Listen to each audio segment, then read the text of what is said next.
कि ओम नमो भगवते वासुदेवाय। स्वस्ति श्री गणेशाय नमः। स्वस्ति श्री गणेशाय नमः। कि स्वस्ति श्री गणेशाय नमः। कि देहं सदा परिभवग्नमभीष्टदोहं तीर्थाद्वदं शिवविरञ्चनुतं शरण्यं विद्यार्थिहं प्रणपालभवाविपूतं वन्दे महापुरुषते चरणारविन्दम्। कि कस्तूरीतिलकं ललाटपटले वक्षस्थले कौस्तुभं। कि नासाग्रे वरमौक्तिकं कलतले वेणुकरे कङ्कणं। कि सर्वाङ्गे हरिचन्दनं सुललितं कण्ठे च मुक्तावली। गोपास्त्री परिवेष्टितो विजयते गोपालचूडामणि। कि सच्चिदानन्दरूपाय विश्वोत्पत्त्यादिहेतवे। कि तापत्रय विनाशाय श्रीकृष्णाय वयं नमः। कि वनिषे विभूषितकरान्नवनीलदाभात् पीताम्बरादरुणबिम्बफलादरोष्ठां। कि पूर्णेन्दुसुन्दरमुखादरविन्दनेत्रात् कृष्णात् परं किमपि तत्त्वमहं न जाने। कि जय जय श्री राधारमण जय जय नवल किशोर। कि जय गोपी चितचोर प्रभु जय जय माखन चोर। कि भक्ति भगवंत गुरु चतुर नाम बपु एक। तिनके पद बंधन किए नाशद विघ्न अनेक। कि मेरी भवबाधा हरो श्री राधानागर सो। कि जातन की जाय बड़े जसाम रहित मन होय। कि नारायणं नमस्कृत्य नरं चैव नरोत्तमं देवीं सरस्वतीं व्यासं ततो जयमुदीरये। कि कृष्णाय वासुदेवाय हरे परमात्मने।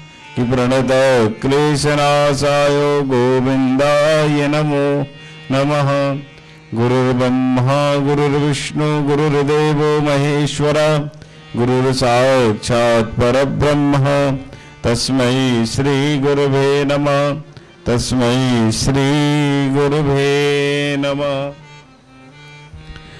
आइए मन और वाणी को पवित्र करते हुए कुछ क्षण के लिए बड़े भाव से प्रेम से आप लोग सब मिलकर गाएंगे। हे गोपाल राधा कृष्ण गोविंद गोविंद। हे गोपाल राधा कृष्ण गोविंद गोविंद। हे गोपाल राधा कृष्ण गोविंद गोविंद। हे गोपाल राधा कृष्ण गोविंद गोविंद। कृष्ण गोविंद गोविंद राधे गोविंद गोविंद। कृष्ण गोविंद गोविंद राधे गोविंद गोविंद। कृष्ण गोविंद गोविंद राधे गोविंद गोविंद।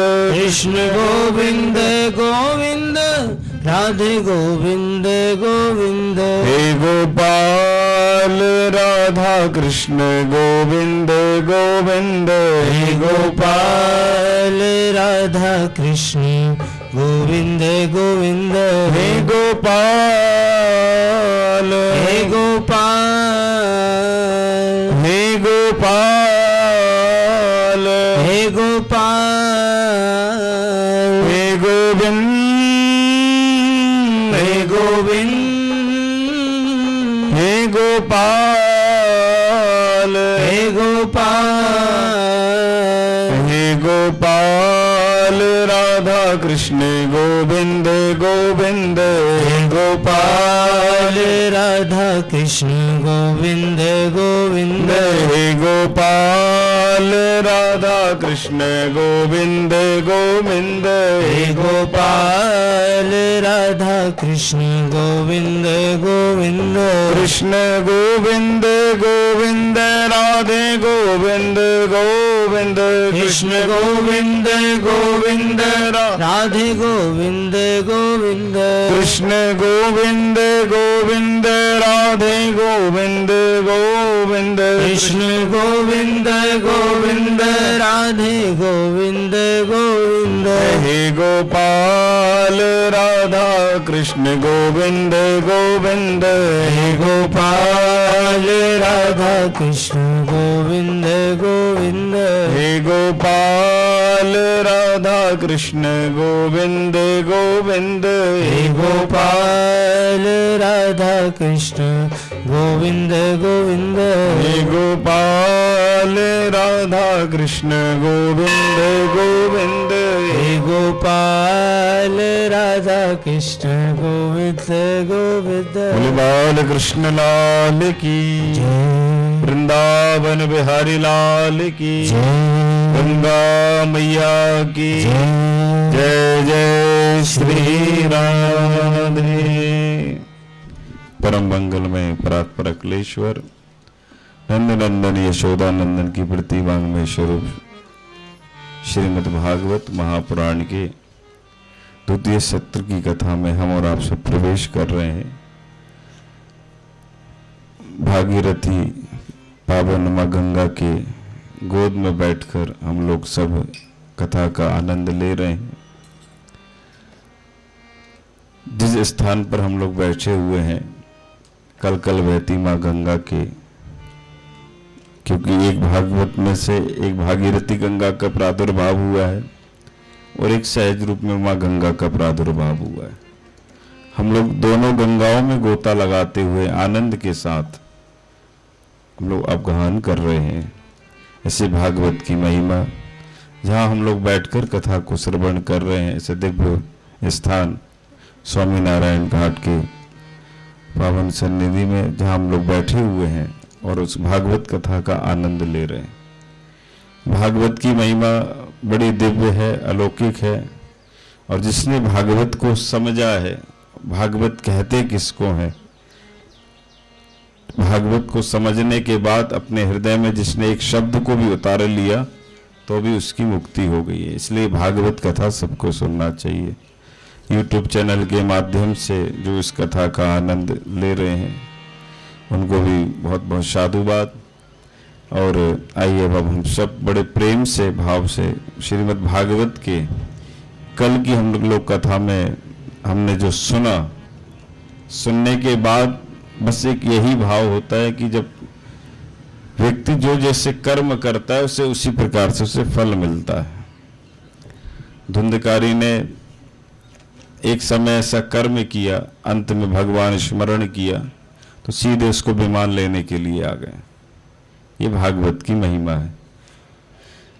सप्ताहे कलौ पुनन्ति ते, श्रीमद् भागवत कथा को साप्ताहिक जो भागवत कथा को जो श्रवण करता है उसे साक्षात विमान लेने के लिए आता है। ये भागवत की महिमा है। जैसे धुंधकारी को विमान लेने के लिए आया, जब धुंधकारी जब विमान में बैठकर गया, उसने मन में विचार किया कि मैंने ऐसे कौन से पुण्य किए होंगे या मुझे ऐसा कौन सा अवसर मिला होगा जो मुझे साक्षात विमान लेने के लिए आया। मेरा जैसे पापी को भी मुझे विमान लेने के लिए आया। सिर्फ कारण यही है कि उनके भाई जो थे इतने बड़े ज्ञानी थे जिन्होंने भागवत कथा को सुनाया है और सुनते ही सीधे धुंधकारी मोक्ष को प्राप्त हो गए। ये भागवत की महिमा है। हम लोगों ने प्रथम दिन में बड़ी दिव्य कथाओं का आनंद लिया। जब हमने समझा कि भक्ति किसको कहते हैं और कैसे भगवान को पाया जा सकता है, अगर एक बार हमने भक्ति कर ली तो भगवान की प्राप्ति हमको हो ही जाएगी। कैसे भक्ति मिलना चाहिए? भक्ति ज्ञान विराग आप तो विवेको वर्धते महान, ये भक्ति है। जैसे भक्ति में जिस प्रकार से आप जाओगे वैसे ही आपको भक्ति की प्राप्ति हो जाएगी। भक्ति भगवंत गुरु चतुर नाम बपू एक, ऐसी भक्ति। और जिन जिन भक्तों ने भक्ति को गाया है, भक्ति को किया है, तो उसे भगवान की प्राप्ति हो गई। और ऐसी हम मां गंगा की गोद में बैठकर भागवत कथा का आनंद ले रहे हैं, तो साक्षात कल कल बहती मां गंगा धारा, भागीरथी गंगा धारा, जहां हम लोग बैठकर कथा को श्रवण कर रहे हैं। ये अवसर ऐसे नहीं मिलता है, इतना दिव्य अवसर हम और आप सबको मिला है। मां गंगा के पावन तट पे कथा सुनने का अवसर जो मिला है, वो हर किसी को सहज रूप में नहीं मिलता है। अगर जो कृपा जब जिस पर हो जाती है, वही इस रूप में प्रसाद को पा सकता है। ये अमृत है। इस अमृत में जिसने भी डुबकी लगाई है, वो भी भव से तर गया है। ये ऐसा अमृत है। तो श्रीमद् भागवत की कल हमने दिव्य चर्चा की, कैसे भगवान धुंधकारी का मोक्ष हो गया, साक्षात विमान लेने के लिए आ गया। क्या हम और आप सब कथा सुनेंगे तो हमें विमान लेने के लिए नहीं आएगा, हमको भी आएगा। जैसे धुंधकारी ने कथा सुनी, वैसे हम और आप सब भी सुनेंगे तो हमारा भी कल्याण हो जाएगा, हमें भी साक्षात विमान लेने के लिए आएगा। ये भागवत की महिमा है। कल भागवत की महिमा को अपने श्रवण किया, कैसे कथा सुनना चाहिए, कैसे कथा को गाना चाहिए, किस प्रकार से वर्ण करना चाहिए, ये भागवत की महिमा का वर्णन बताया है।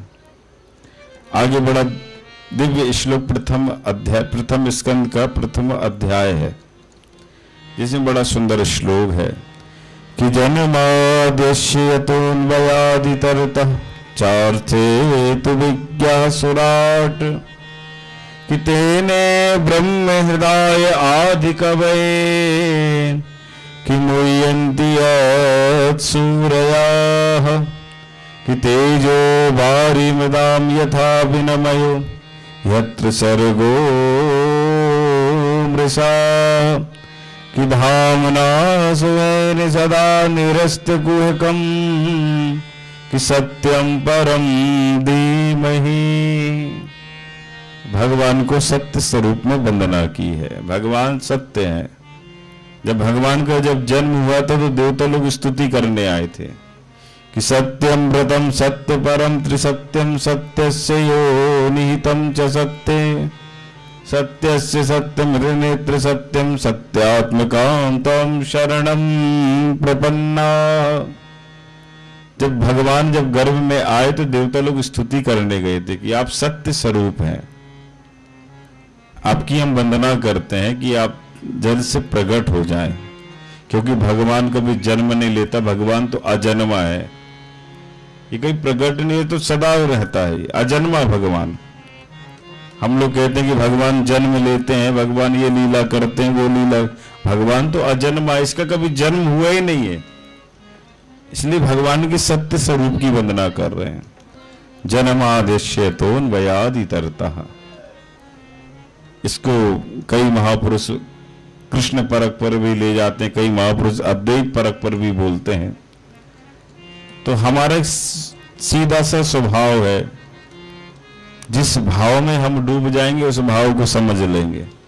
तो हम इसको सरल भाव में समझते हैं कि भगवान ने जब जन्म लिया तो जन्म लेते ही भगवान कैसी कैसी उन्होंने लीलाएं की, और भगवान ने कहां कहां लीलाओं को किया है वो महिमा बता रहे हैं। जन्माद्यस्यतोऽन्वयादितरतः, जब भगवान का जब जन्म हुआ और जन्म लेते ही सीधे गोकुल चले गए।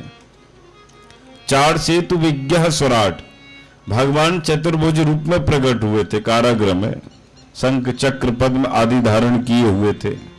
चार सेतु विज्ञः सुराट, जिनका इतना दिव्य सौंदर्य स्वरूप है, जो देखते ही उस स्वरूप को लोग मोहित हो गए, ऐसे भगवान प्रकट हुए। चार सेतु विज्ञः सुराट, भगवान का सुराट स्वरूप है। तेने ब्रह्म हृदय आदि कवये मुह्यन्ति यत् सूरयः, आपका जो स्वरूप है इतना दिव्य है, जो भी आपके स्वरूप को देखता है तो मग्न हो जाता, प्रसन्न हो जाता है। आप इतने प्यारे हैं। आप भगवान ने बहुत लीलाएं की गोपियों के साथ, भगवान ने बाल लीलाएं की हैं, भगवान ने बताना चाहते हैं अपने माता पिता को कि मैं कभी किसी का बनकर नहीं रहा, मैं सबके लिए मैं आया हूं, इसलिए मेरा जन्म हुआ है। क्योंकि मैंने सबको आश्वासन दिया था कि चिंता मत करो, मैं आपके यहां पुत्र बनकर आऊंगा, और वही हुआ, भगवान पुत्र बनकर आए। भगवान ने सबके साथ सब लीलाएं की। तेने ब्रह्म हृदय आदि कवय मुह्यन्ति यत् सूर्यः, ऐसे भगवान आदि कवय मुह्यन्ति यत् सूर्यः, भगवान करोड़ों सूर्य के समान है, जिनका तेज प्रकाश है। मैंने जैसे कल बताया, तो जो व्यक्ति मार्ग से भटक जाता है तो एक मार्ग को पकड़े हुए चलेगा, एक पगडंडी को पकड़े हुए चलेगा तो गंतव्य तक पहुंच जाएगा। अगर उस मार्ग में अनेक प्रकार के रास्ते होंगे तो वो भटक जाएगा कि मैं कहां जाऊं। तो ऐसे हमें एक मार्ग पकड़ना चाहिए जिससे हमारी मुक्ति हो जाए। और मुक्ति क्या है? भागवत कथा। हम जब एक मार्ग से जब हम चलेंगे तो हमारी मुक्ति हो जाएगी, हमें फिर भटकना नहीं पड़ेगा। इसलिए एक मार्ग से चलें तो सीधे हमारी मुक्ति हो जाएगी। अगर कहीं रास्ते में अनेक रास्ते हैं और आप गए रास्ते में भटक गए तो आपको भी नहीं पता कौन सा रास्ता कहां की गंतव्य तक गया है। तो एक रास्ते से चलना चाहिए। भगवान ने सबको यही समझाया है कि जो मेरी शरणागति ले लेता है मैं उसका भी उद्धार कर देता हूं। भगवान बस समझाना चाहते हैं।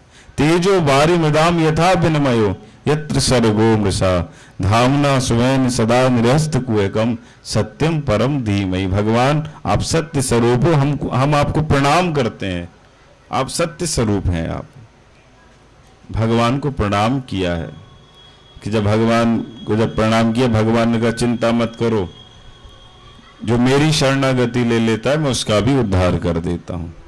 इसलिए भगवान के प्रथम स्कंद में प्रथम अध्याय श्लोक है ये, जन्मादिश्यतोन भयादि तरतः चार चेतु विज्ञा सुराट तेने ब्रह्म हृदय आदि कवये मुह्यन्ति यत् सूर्या तेजो वारि मृदाम यथा विनिमयो यत्र सर्गो मृषा धामना स्वयं सदा निरस्त कुएकम सत्यम परम धीमहि। भगवान ने सत्य की वंदना की कि आप सत्य स्वरूप हैं, आप चित्त स्वरूप हैं, आप चैतन्य स्वरूप हैं, आप आनंदित स्वरूप हैं।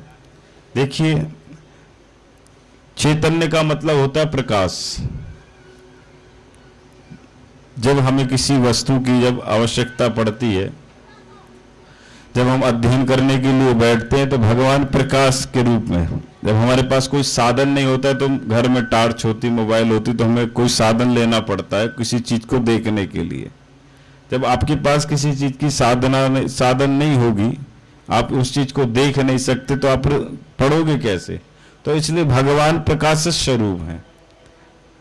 आप अपने घर में जो आप उससे देख सकते हैं कि कहाँ क्या लिखा हुआ है, आप अध्ययन कर सकते हो।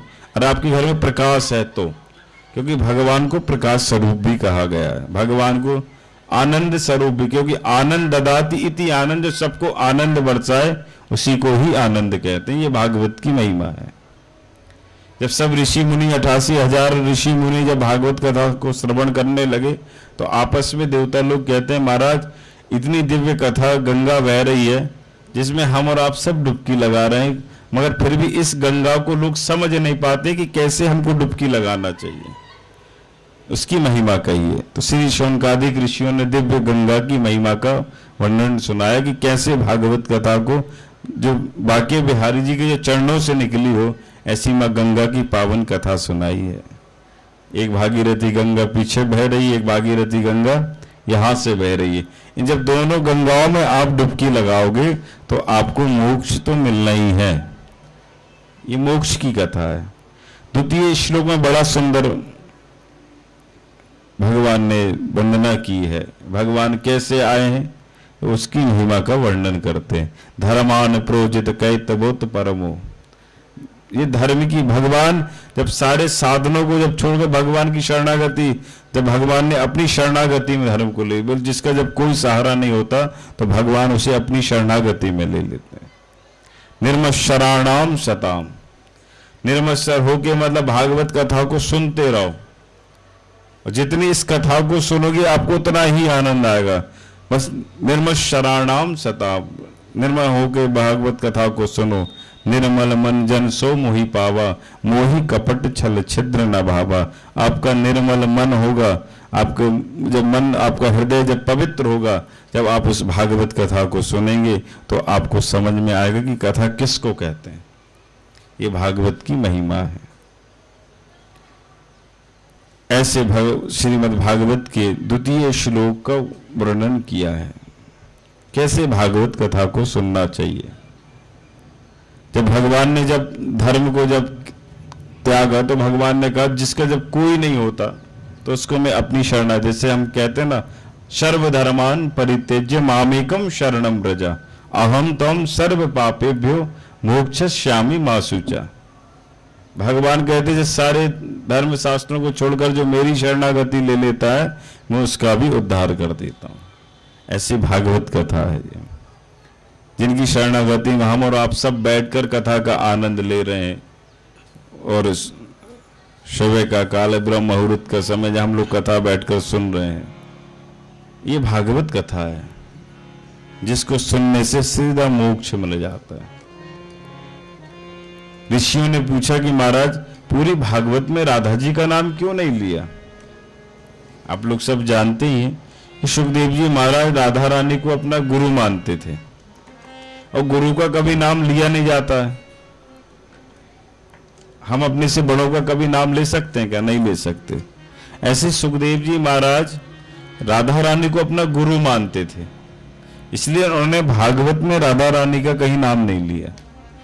और अगर राधा रानी का नाम ले लेते तो उनको जो एक बार भी राज शब्द भी उनके मुखारविंद पे आ जाए तो कहते हैं कि 6-6 महीने के लिए बेहोश हो जाया करते थे।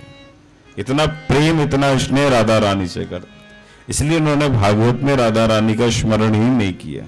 अगर कहीं वो राधा रानी का नाम ले लेते तो परीक्षित जी को मोक्ष कैसे मिलता। जिन्हें तक्षक नाम के सर्प डसने का जो भय है कि 7वें दिन में इनकी मृत्यु हो जाएगी, जब तो सुखदेव जी ने परीक्षित जी को कथा सुनाई। उस कथा के मध्य में राधा रानी का स्मरण किए ही नहीं, क्योंकि परीक्षित जी बैठे हुए थे और उनको मुक्ति दिलाना था। तो इसलिए भागवत में कहीं भी उनका नाम नहीं लिया। राधा रानी का बड़ा प्रेम करते थे सुखदेव जी महाराज, इसलिए राधा रानी का स्मरण भी नहीं किया। ऋषियों ने कहा महाराज आपने सत्य कहा है, कभी गुरु का नाम लिया नहीं जाता है। गुरु का मतलब वही होता है जो अंधकार से लेके जो प्रकाश की ओर ले जाए। जो जीव भटक जाते हैं उन जीव भटके हुए जीवों को सतमार्ग बता दे, गंतव्य तक पहुंचा दे, उसी को तो गुरु कहते हैं। जो जीव भटक जाता है, जो यहाँ वहां भटक जाता है, तो उसे गुरु का मतलब होता है अपने गंतव्य तक पहुंचाना, उसको सतमार्ग बताना, यही गुरु का अर्थ है। इसलिए सुखदेव जी महाराज जी ने राधा रानी का कहीं भी नाम नहीं लिया, क्योंकि नाम ले लेते तो समाधि लग जाती थी और चाहते नहीं थे कि समाधि लगे, क्योंकि परीक्षित जी श्रोता बन के कथा सुन रहे हैं। इन्होंने संपूर्ण भागवत कथा को सुना, इसलिए उन्होंने नाम नहीं लिया। ऋषियों ने प्रणाम किया है, बोले आप तो परमहंस है, आप तो वेदव्यासी के पुत्र हैं। जब 17 पुराण लिख चुके थे, 18वां पुराण भागवत को लिखा गया। इससे मैंने बताया कि भागवत में सुखदेव परीक्षित की चर्चा है। हर पुराण में हर एक पुराण की महिमा है। शिव पुराण में शिव जी की महिमा है, देवी पुराण में देवी जी की महिमा है, सब पुराणों में सबकी अलग अलग महिमा। ऐसी ये भागवत कथा है, इसकी महिमा कुछ और है। बस भाव केवल यही है कि भगवान ने किस प्रकार भक्तों पर कृपा की है, और कैसे भक्तों पर जब कृपा की है तो साक्षात वो भक्त सीधे कहां गए, भगवान के धाम। ऐसी कृपा की है। बड़े प्रसन्न हो गए ऋषियों ने कहा आपने बड़ी दिव्य कथा को सुनाया है, आज मेरा जीवन धन्य धन्य हो गया, आपने ऐसी कथा सुनाई। श्री सूत जी महाराज जी ने प्रश्न किया है शौनकादिक ऋषियों से, कहा कि देखो आप लोग भागवत कथा सुन रहे हो इतनी सुंदर तट पर, और मुझे बड़ा आनंद आ रहा है। ऐसी कथा सुनने को मुझे भी नहीं मिली जो कथा आप सुन रहे हो। उन ऋषियों में से बहुत ज्ञानी ज्ञानी ऋषि मुनि थे जिनमें अद्भुत ज्ञान था, ज्ञान की कोई कमी नहीं थी, अगण्य ज्ञान की कोई कमी नहीं थी, वो ऋषि भी भागवत कथा को श्रवण कर रहे हैं। देवता लोग भी तरसते हैं कि कहाँ भागवत कथा हो रही है और हम सुनने के लिए चलें। आपस में चर्चा करते हैं, भैया कथा कहाँ हो रही, कहाँ ये रस बह रहा है। पूछते हैं, एक कहते हैं भैया वो भागीरथी गंगा के पावन तट पर भागवत कथा हो रही है, चलो आप वहां सुनने के लिए। तो वहीं चले जाते, जिसको जहां स्थान मिलता वहीं बैठ के भागवत कथा का आनंद लेने लगते। ये भागवत कृपा है। एक बार की बात है, जब राधा रानी जब सहज रूप पर जब भक्तों पर जब कृपा नहीं करती है, तो भक्त कहते हैं राधा रानी से कि कोई ऐसी कृपा कर दो जिससे हमारा भी उद्धार हो जाए और हमारे मध्य में सब भक्तों का उद्धार हो जाए। तो राधा रानी कहती हैं, आप तो बस मेरा स्मरण कर लो। सिर्फ राधा राधा कहने से भी मुक्ति मिल जाती है, क्योंकि वृंदावन में राधा रानी की योग माया नाचती है। इसलिए तो सब लोग वृंदावन में राधे राधे करते घूमते हैं। जिसके मुखारविंद से रिक्शा वाला भी राधे राधे बोलता है, क्योंकि राधा रानी की योग माया है जो वृंदावन में सबको नचा रही है। और ऐसी राधा रानी की कृपा है सहज रूप में। और जिन भक्तों पर राधा रानी की कृपा हो गई है, उन्हें समझो कि भगवान के दर्शन हो गए। पहले राधा रानी के दर्शन जिसने कर लिए, उसने ठाकुर जी के दर्शन कर लिए। भगवान कहते हैं जो पहले मेरी राधा रानी के दर्शन करता है, उसके बाद वो मेरे दर्शन करता है। तो इसलिए पहले राधा रानी का दर्शन करना चाहिए। जब आपको राधा रानी का दर्शन हो जाएगा तो आपको भगवान का सहज रूप में दर्शन हो जाएगा। तो राधा रानी के दर्शन करने से ही मुक्ति मिल जाती है। राधा शब्द कहने से ही मुक्ति मिल जाती है। सिर्फ वृंदावन में आज भी बड़े बड़े महापुरुष हैं जो सिर्फ राधा नाम से ही अपना सब कुछ उनके लिए राधा ही नाम है। क्योंकि संतों ने कभी भगवान को अपना धन माना है। और संत जब भी जहां भी होते हैं तो कहते हैं हमारा असली धन तो परमात्मा है। इसलिए संत लोग अपना जो असली धन होता है परमात्मा को मानते हैं। किसी महापुरुष के पास जाइए तो कभी व्यर्थ के प्रश्न मत करिए। धर्मान प्रोजित कैत बहुत परमो। किसी महापुरुष के पास जाए तो व्यर्थ के प्रश्न ना करें, उनसे एक ही प्रश्न करें कि गोविंद कहाँ मिलेगा जिसकी हमें प्राप्ति हो जाए। ऐसा कोई मार्ग बताइए। इसलिए संतों के पास जाते हैं तो सिर्फ एक ही चीज पूछते हैं कि भगवान की शरणागति कैसे मिलेगी। तो संत भगवान उसका मार्ग बताते हैं कि आप इस मार्ग पे चलिए तो आपको भगवान मिल जाएगा। इस मार्ग पे चलिए तो सही। जब हम उस मार्ग पर नहीं चलेंगे तो हमें भगवान की प्राप्ति कैसे होगी।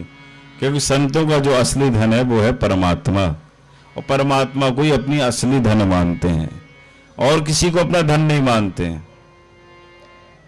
अहम भक्त पराधीना, भगवान भी भक्तों के अधीन हो जाते हैं। ऐसी कृपा राधा रानी की। तृतीय श्लोक में बड़ा सुंदर ये भागवत जो कल्प वृक्ष है, निगम कल्प तरूर गलितम फलम। ये भागवत क्या है? कल्प वृक्ष, जिसमें एक पका हुआ फल लगा हुआ है भागवत कथा। एक सुख रूपी तोते ने उसमें चोंच मार दी, वो अमृत बन गया। ऋषियों ने कहा महाराज विस्तार से इस कथा को कहिए। तो श्री सुखदेव जी महाराज जी ने दिव्य इस कथा को कहा। बोले देखिए, आप जिस कथा को सुनने के लिए बैठे हैं, जिस स्थान पर बैठे हैं और जिस स्थान पर जहां भी भागवत कथा हो रही हो, वहां बैठकर आनंद से कथा सुनना चाहिए। आपस में ऋषि मुनि चर्चा करते हैं कि निगम कल्प तरूर गलितम फलम सुख मुखामृत निर्विषयतम कि पिबत भागवतम रसमाल्यम मुहुरहो रसिका बुभुका। ये निगम रूपी कल्प वृक्ष का पका हुआ फल है श्रीमद् भागवत कथा, जो परंपराओं से चला आ रहा है। इस भागवत कथा को किस किस ने सुना है और कैसे भागवत कथा को सुनना चाहिए और किन किन ऋषियों ने इस भागवत को सुना है। तो ये निगम रूपी कल्प वृक्ष का पका हुआ सार है श्रीमद् भागवत कथा। बस एक उदाहरण है, जैसे एक वृक्ष है जिस वृक्ष के नीचे हम बैठे हुए हैं ये कल्प वृक्ष है। जैसे अभी हम लोग स्वामी नारायण घाट में बैठकर स्वामी नारायण जी की पावन सानिध्य में कथा का आनंद ले रहे हैं, तो ये एक वृक्ष है जिसके नीचे हम और आप बैठकर भागवत कथा सुन रहे हैं। एक सुख रूपी तोते ने उसमें चोंच मार दिया, वो अमृत बन गया। जब कोई भी फल हो, जब तोता जब चोंच मारता है तो वो अमृत हो जाता है, मीठा हो जाता है। तो ऐसे ये भागवत कथा है, सुख रूपी तोते ने उसमें चोंच मार दी, वो अमृत बन गया, मीठा फल हो गया वो। तो ऐसे ये निगम कल्प तरुर गलितम फलम, ये फल है भागवत कथा, और वो अमृत की तरह इसमें मिठास आ गई। तो निगम कल्प तरुर गलितम फलम सुख मुखा ध्रुव शयुतम पिबत भागवतम रसमाल्यम मुहुरहो रसिका भुव भावुका। सदा इसको पीते रहो, जहां भी ये रस बरसे इसका आनंद लेते रहो। ऐसा रस है ये भागवत कथा।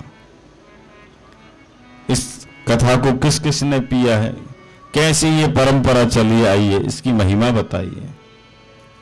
पहले भागवत कथा किसने सुनी, ये भागवत कथा की परंपरा कैसी चली आई, किस किस ऋषियों ने भागवत को सुना है, और भागवत को कैसे कैसे ऋषियों ने प्रदान की है, उसकी महिमा का वर्णन करिए।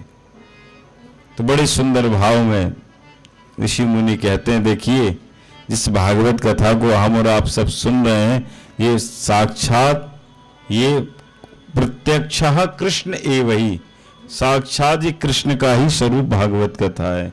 जब भगवान जब अपने परिकर को जब 14 धाम को जब छोड़कर चले गए तो सीधे भागवत में विराजमान हो गए। द्वारका को पूरी डुबा दी थी भगवान ने, सोने की नगरी जो द्वारका थी उसको भगवान ने समुद्र में डुबा दिया, और सब परिकर को लेकर सीधे भगवान भागवत में समा गए। तो प्रत्यक्षः कृष्ण है, वही साक्षात कृष्ण का स्वरूप है भागवत कथा, जो हम और आप बैठकर इसका आनंद ले रहे हैं। ऐसी भागवत की महिमा। आगे बड़े दिव्य श्री सूत जी महाराज जी ने प्रश्न किया है, महाराज इतनी सुंदर कथा आप कह रहे हैं, इतनी सुंदर वार्ता आप सुना रहे हैं, बस आप ये बताइए भागवत के कहां से इसका प्रादुर्भाव हुआ है, ये कथा पहले किसने सुनी है और किसने किसको प्रदान की है। तो ऋषि मुनि ने प्रश्न किया है और उसका उत्तर दे रहे हैं। सबसे पहले भागवत कथा जो भगवान के जो अवतार हैं उनकी महिमा का वर्णन किया। नारायण ने ब्रह्मा जी को दिया, ब्रह्मा जी ने भागवत को प्रदान नारद जी को दिया, और नारद जी ने जब भागवत को सुना तो वेद व्यास जी को दिया। ये परंपरा चली आ रही भागवत की। पहले नारायण जी से ब्रह्मा ने, ब्रह्मा जी से नारद जी ने वेद व्यास जी को दिया, वेद व्यास जी ने श्री सुखदेव जी महाराज जी को दिया, और सुखदेव जी के माध्यम से परीक्षित जी को, परीक्षित जी के माध्यम से हम और आप सब कथा का आनंद ले रहे हैं। ये परंपरा चली आ रही भागवत की। ऐसी परंपरा से ये भागवत कथा को सब लोग सुन रहे हैं। बड़े बड़े ऋषियों ने भागवत को सुना है। नारद जी ने जब भागवत जब वेद व्यास जी को प्रदान किया तो वेद व्यास जी ने बोला कि आपने तो संपूर्ण भागवत का आपको ज्ञान है, क्योंकि नारद का मतलब नारद ददाती थी नारद, जिसमें कभी कोई ज्ञान की कमी नहीं थी। नारद जी में बहुत ज्ञान था, मैं थोड़ा काम उनका ऐसा था कि जहां ना आग लगती थी वहां भी आग लगा देते थे, क्योंकि नारद जी कभी एक जगह ठहरते नहीं थे, हमेशा भ्रमण करते रहते थे, घूमते ही रहते थे। उन्हें कहीं भी शांति नहीं मिलती थी, हर जगह नारायण नारायण नारायण, जहां जाए वही नारायण नारायण, एक जगह कभी रुके नहीं वो नारद जी, घूमते ही रहते थे। उन्होंने कैसे भागवत कथा को श्रवण कर लिया, जो कभी एक जगह बैठकर सुन नहीं सकते, उन्होंने संपूर्ण भागवत को सुना है, और उन्होंने वेद व्यास जी को प्रदान कर दिया। वेद व्यास जी ने अपने बेटे सुखदेव जी महाराज जी को प्रदान किया कि दो जाओ इसको कल्याण करो, सबके जीव कल्याण करो, भागवत के सुनाओ सबको जाकर। जब वेद व्यास जी ने सुखदेव जी को जब भागवत को प्रदान की तो सुखदेव जी ने परीक्षित जी को सुनाया, उनके माध्यम से हम और आप सब श्रवण कर रहे हैं। ऐसी भागवत की महिमा।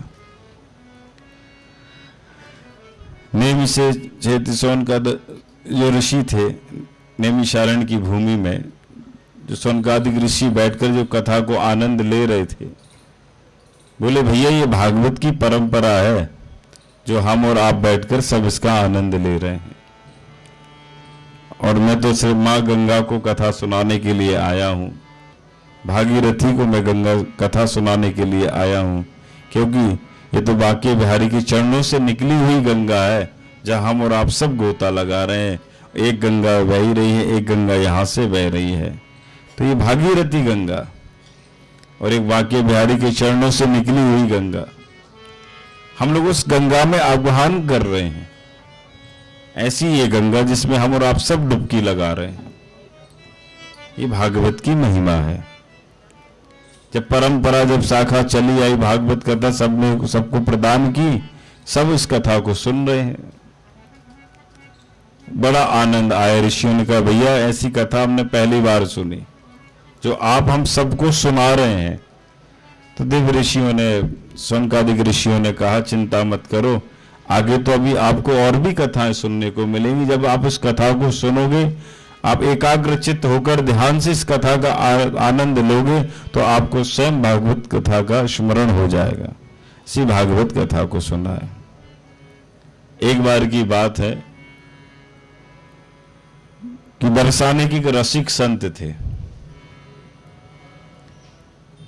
जो कभी बरसाने से बाहर नहीं जाते थे, हमेशा बरसाने में बैठकर भजन करते थे। सब ऋषियों ने, ब्रजवासियों ने कहा संत भगवान से, कभी आप वृंदावन भी चले जाया करो दर्शन करने के लिए। रसिक संत बोले कि मुझे ऐसा लगता है कि वृंदावन मेरे हृदय में बसा हुआ है। बरसाना तो है ही है, पर वृंदावन भी मेरे हृदय में बसा हुआ है, और मैं इसलिए शायद कभी मैं वृंदावन नहीं जाता। मुझसे लोग कहते हैं कि वृंदावन चले जाया करो, तो मैं वृंदावन क्यों जाऊं। ब्रजवासी बोले भैया चलो, एक वो बात एक मानते कि आपके हृदय में वृंदावन है, मगर कभी आप दर्शन तो कर आया करो वृंदावन का। तो संत जी ने कहा कोई बात नहीं, जब मुझे इच्छा होगी तो मैं बिहारी जी को अपने पास ही बुला लूंगा। ब्रजवासियों ने कहा अगर आपके बिहारी जी आप बुला सकते हो तो आप हमको भी दर्शन करा दो। संत भगवान ने कहा देखो ऐसा है कि एक तो मैं ब्रज से बाहर नहीं जाता, और तुम कह रहे हो बिहारी जी को बुला के तुम सबको दर्शन करा दूं, तो उसके लिए तुम्हारे जो नेत्र हैं, जिन नेत्रों में हमारे एक में कृष्ण का दर्शन होता है, एक का राम का दर्शन होता है, जो हमारे नेत्र सहज रूप में है, निर्निमेष नैनों से नित्य निरंतर निहारते ही चले गए। ऐसे निर्निमेष, ऐसे निरंतर, ऐसे आपके जब नेत्र हो जाएंगे तो आपको भगवान का दर्शन हो जाएगा। और भैया मेरा काम तो सिर्फ राधा जी का स्मरण करना है, मैं तो हमेशा राधा राधा ही जपता रहता हूँ, और मुझे कुछ नहीं चाहिए, क्योंकि राधा रानी की कृपा है, इसलिए बिहारी जी मेरे पास चले आते हैं। जब उस ब्रजवासी ने, संतों ने, इतने बड़े महापुरुष इनको स्वयं वृंदावन का दर्शन होता था, जब ब्रजवासियों के मध्य में अपना प्रस्ताव रखा तो बड़े प्रसन्न हुए ब्रजवासी। भैया आनंद आ गया, आपने तो ऐसी बात कह दी, हमें बहुत आनंद आ गया। तो भैया ये कृपा है, आप जिस भाव में जैसे भगवान को पुकारोगे उसी भाव में ठाकुर जी प्रकट हो जाएंगे। और राधा रानी तो योग माया है, जिनकी माया सब जगह नृत्य की कर रही हो, ऐसी राधा रानी की कृपा है। आप जिस भाव से जैसे भगवान को पुकारोगे उसी भाव में ठाकुर जी प्रकट हो जाएंगे। कृपा है श्री जी की, जिस भक्तों पर जैसी कृपा हो जाए श्री जी उसी भाव में उसको दर्शन दे देती है। ये कृपा है श्री जी की। संत भगवान ने दिव्य ब्रजवासियों को समझाया, ब्रजवासियों से कहा भैया अगर दर्शन करना हो तो ब्रह्म मुहूर्त में मेरे पास आ जाना, मैं तुम्हें ठाकुर जी का दर्शन करा दूंगा। तो ब्रजवासी जी बोले ठीक है, अगर आप हमको दर्शन करा सकते तो हम फिर क्यों जाए वृंदावन बिहारी जी का दर्शन करने के लिए, हम आप ही के पास आ जाएंगे। अब उस समय संत भगवान सुबह सुबह ब्रह्म मुहूर्त में उठकर दिव्य भगवान का भजन कर रहे थे। ब्रजवासियों ने कहा कि चलो भाई आज दर्शन करने के लिए चलते हैं। और संत भगवान ने कहा कि अगर बिहारी जी का दर्शन करना हो तो सुबह ठीक ब्रह्म मुहूर्त में आ जाना, मैं तुम्हें साक्षात रूप में बिहारी जी का दर्शन करा दूंगा। ये जैसे ब्रजवासियों ने इस बात को सुना तो कहा चलो आज हम बिहारी जी का दर्शन करने के लिए चलते हैं। एक ब्रजवासी बोला भैया वो संत हैं और तुम, क्योंकि संतों का जो हृदय होता है मक्खन की तरह कोमल होता है। संत हृदय नवनीत समाना, संतों का हृदय नवनीत के समान, यानी सुंदर इनका हृदय हो, इनका स्वभाव हो, तो सब पर अपने एक भाव में जिसके ऊपर कृपा कर दे, ऐसे संत महापुरुष। जब संतों का हृदय जब नवनीत के समान है तो हमारा हृदय भी ऐसे ही होना चाहिए। एक दूसरा ब्रजवासी बोला भैया हम क्यों चले दर्शन करने के लिए, हम बिहारी जी चलेंगे। तो भैया एक ब्रजवासी बोला ठीक है आप बिहारी जी चले जाओ, मगर हमें संत भगवान ने कहा कि आपको दर्शन करना हो तो सिर्फ ब्रह्म मुहूर्त में आ जाना। तो ठीक है चल दिए। अब 4-5 ब्रजवासी एकत्रित हुए। एक ब्रजवासी वृंदावन चला गया और जो ब्रजवासी थे वो संत भगवान के पास पहुंच गए। संत भगवान ने कहा भैया कल तक तो आप 5 थे, आज 4 कैसे आए? बोले ऐसी बात है कि महाराज जी, वो बोले जब हमको दर्शन करना है प्रत्यक्ष रूप में तो हम जाके दर्शन वृंदावन के बिहारी जी का कर लेंगे, आप पता नहीं किसका दर्शन कराओगे। उसके मन में भाव आया इसलिए वो वृंदावन चला गया। और जैसे जो एक ब्रजवासी जब वृंदावन में आया, जैसे उसने दर्शन किया बिहारी जी का, तो बिहारी जी उस ब्रजवासी से कहते हैं क्यों रे, जब तुझे संत भगवान कह रहे थे कि ब्रह्म मुहूर्त में आना, मैं तुम्हें दर्शन कराऊंगा, क्या तुझे मुझ पर विश्वास नहीं था? तुझे मुझ पर विश्वास नहीं था क्या? मैं वहीं तो आ रहा था दर्शन देने के लिए, तू यहाँ क्यों आ गया? तो कई बार ऐसा तो विश्वास भी नहीं होता किसी को। और ये 4 जो ब्रजवासी थे जो संत भगवान के पास पहुंचे, संत भगवान ने पास प्रार्थना की भैया आप बिहारी जी का दर्शन करा दो। तो ब्रजवासियों ने नेत्रों को बंद किया, और जब नेत्रों को बंद किया तो भगवान संत भगवान कहने बस एक बार राधा शब्द का उच्चारण कर लो। और जैसे जब राधा शब्द का उच्चारण किया तो साक्षात बरसाने में बिहारी जी प्रकट हो गए और सबको दर्शन दे दिया। ऐसी कृपा। जो ब्रजवासी वृंदावन गया था दर्शन करने के लिए, जब वो बरसाने आया दौड़े दौड़े तो उसने ब्रजवासियों से कहा भैया मुझसे गलती हो गई, मैं समझ नहीं पाया कि बिहारी जी हमारे यहां भी आ सकते हैं। ब्रजवासियों ने कहा भैया आज जो संत भगवान ने हमें बिहारी जी का दर्शन कराया है, वास्तव में ऐसा दर्शन उनका हुआ है जो हमें वृंदावन में दर्शन नहीं होगा, वो हमें यहां दर्शन हो गया। बस विश्वास होना चाहिए। अगर आपका विश्वास अच्छा है, अगर आप विश्वास पात्र हैं, आप भगवान को मानते तो भगवान आपके ऊपर कृपा जरूर करेंगे। जैसे संत भगवान ने कृपा कर दी और बिहारी जी प्रकट हो गए। सबने प्रार्थना की है। संत भगवान ने कहा इसलिए मैं कभी नहीं जाता वृंदावन, कि मुझे पता है कि मुझे यहीं दर्शन हो जाना है, तो मैं वृंदावन क्यों जाऊं? मैं रोज बिहारी जी का दर्शन करता हूं राधा रानी के माध्यम से। जब एक बार जब राधा राधा शब्द जप लेता हूं, क्योंकि 24 घंटा वो राधा राधा को जपते थे, 24 घंटा। उठते हैं तो राधा, सोते हैं तो राधा, और उनके मुखारविंद पे राधा राधा का सब ध्वनि लग चुकी थी। सोते समय भी स्मरण राधा रानी का रहता है। इसलिए तो बिहारी जी दर्शन देते हैं उनको, रोज जाते हैं बिहारी जी दर्शन देने के लिए। वो फिर वृंदावन नहीं आए, वो कभी बरसाने में कुटिया बनाकर रहते थे और सहज भाव में सबको भोग लगा के सबको प्रसाद पवाते थे, स्वयं पाते थे और बड़े दिव्य कीर्तन करते थे। ऐसे भागवत की महिमा। बस समझने के लिए पात्र चाहिए।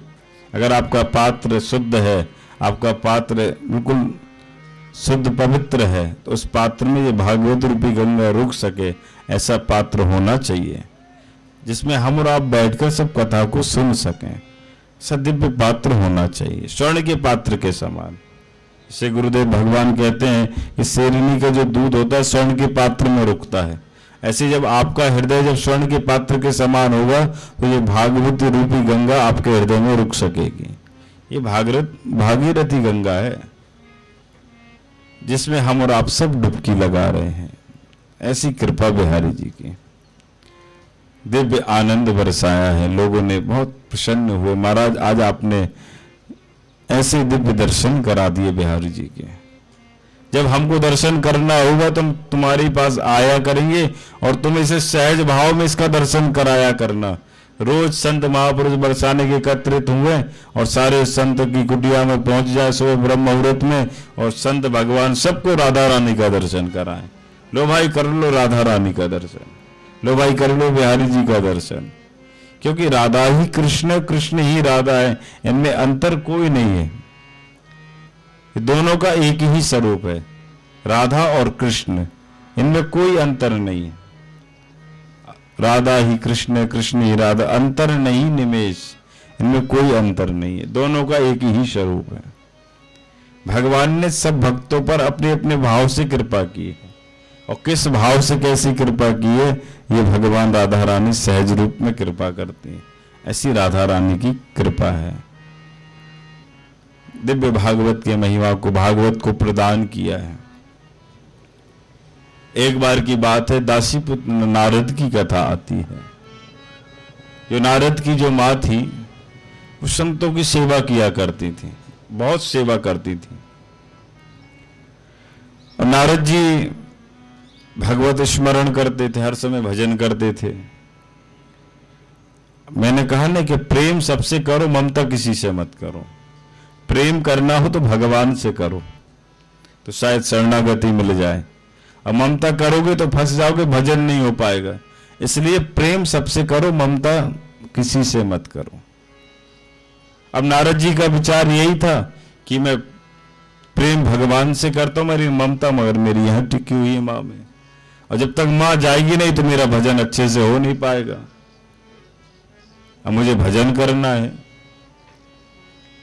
और माँ का काम था दिव्य तीर्थों में जाती, दिव्य कथाओं को सुनती, संतों की सेवा करती। जितने संत महापुरुष की सेवा करती हैं, भोजन बनाती हैं, सबको भोग लगाती, सबको प्रसाद पवाती, जो जो ऐसी सेवा दे दे। एक दिन की बात है कि नारद जी और अपनी दासी माँ को लेकर जब जैसे पहुंचे, नारद जी की माँ को लेकर संतों के पास पहुंचते ही संत भगवान ने कहा कि नारद आपकी ये माता जी हैं? बोले जी हाँ, मेरी माँ है, और ये बहुत सेवा भाव है इनके अंदर, बहुत सेवा करती हैं जी। अगर आपके यहाँ कोई ऐसी सेवा हो तो आप बता दीजिए, मेरी माँ बिल्कुल बहुत सेवा करती है। संतों ने कहा हमें एक ऐसी सेवा की जरूरत है, अगर चाहे तो आप हमारे यहाँ रह सकते, गौशाला है बहुत बड़ी, गायों की सेवा करे और यहीं रहे। नारद जी ने इतना कहा था, संत भगवान ने सुन लिया, और दासी जो नारद जी की जो माँ थी वो सेवा में लग गई, खूब सेवा की। अब नारद जी हमेशा भजन करें तो कोई ना कोई विघ्न आ जाए, कभी माँ आ जाए, कभी और कोई आ जाए, अरे नारद, क्योंकि नारद जी का बचपन से ही भगवत स्मरण था, हमेशा भजन करते थे, हमेशा भजन। कोई ना कोई आ जाए रोज, अरे नारद जी ऐसा, अरे नारद जी ऐसा। अब माँ ही आ जाए, नारद बेटा तुमने ऐसा नहीं किया, तुमने ऐसा नहीं किया। मन में विचार करने लगे नारद जी कि जब तक ये माँ रहेगी तो मेरा भजन नहीं हो पाएगा, और भजन करने के लिए कुछ उपाय तो होना चाहिए। एक दिन की बात है, नारद जी की माँ गई गौशाला में सेवा करने के लिए, उसी समय एक सर्प ने उनको डस लिया और उनकी मृत्यु हो गई।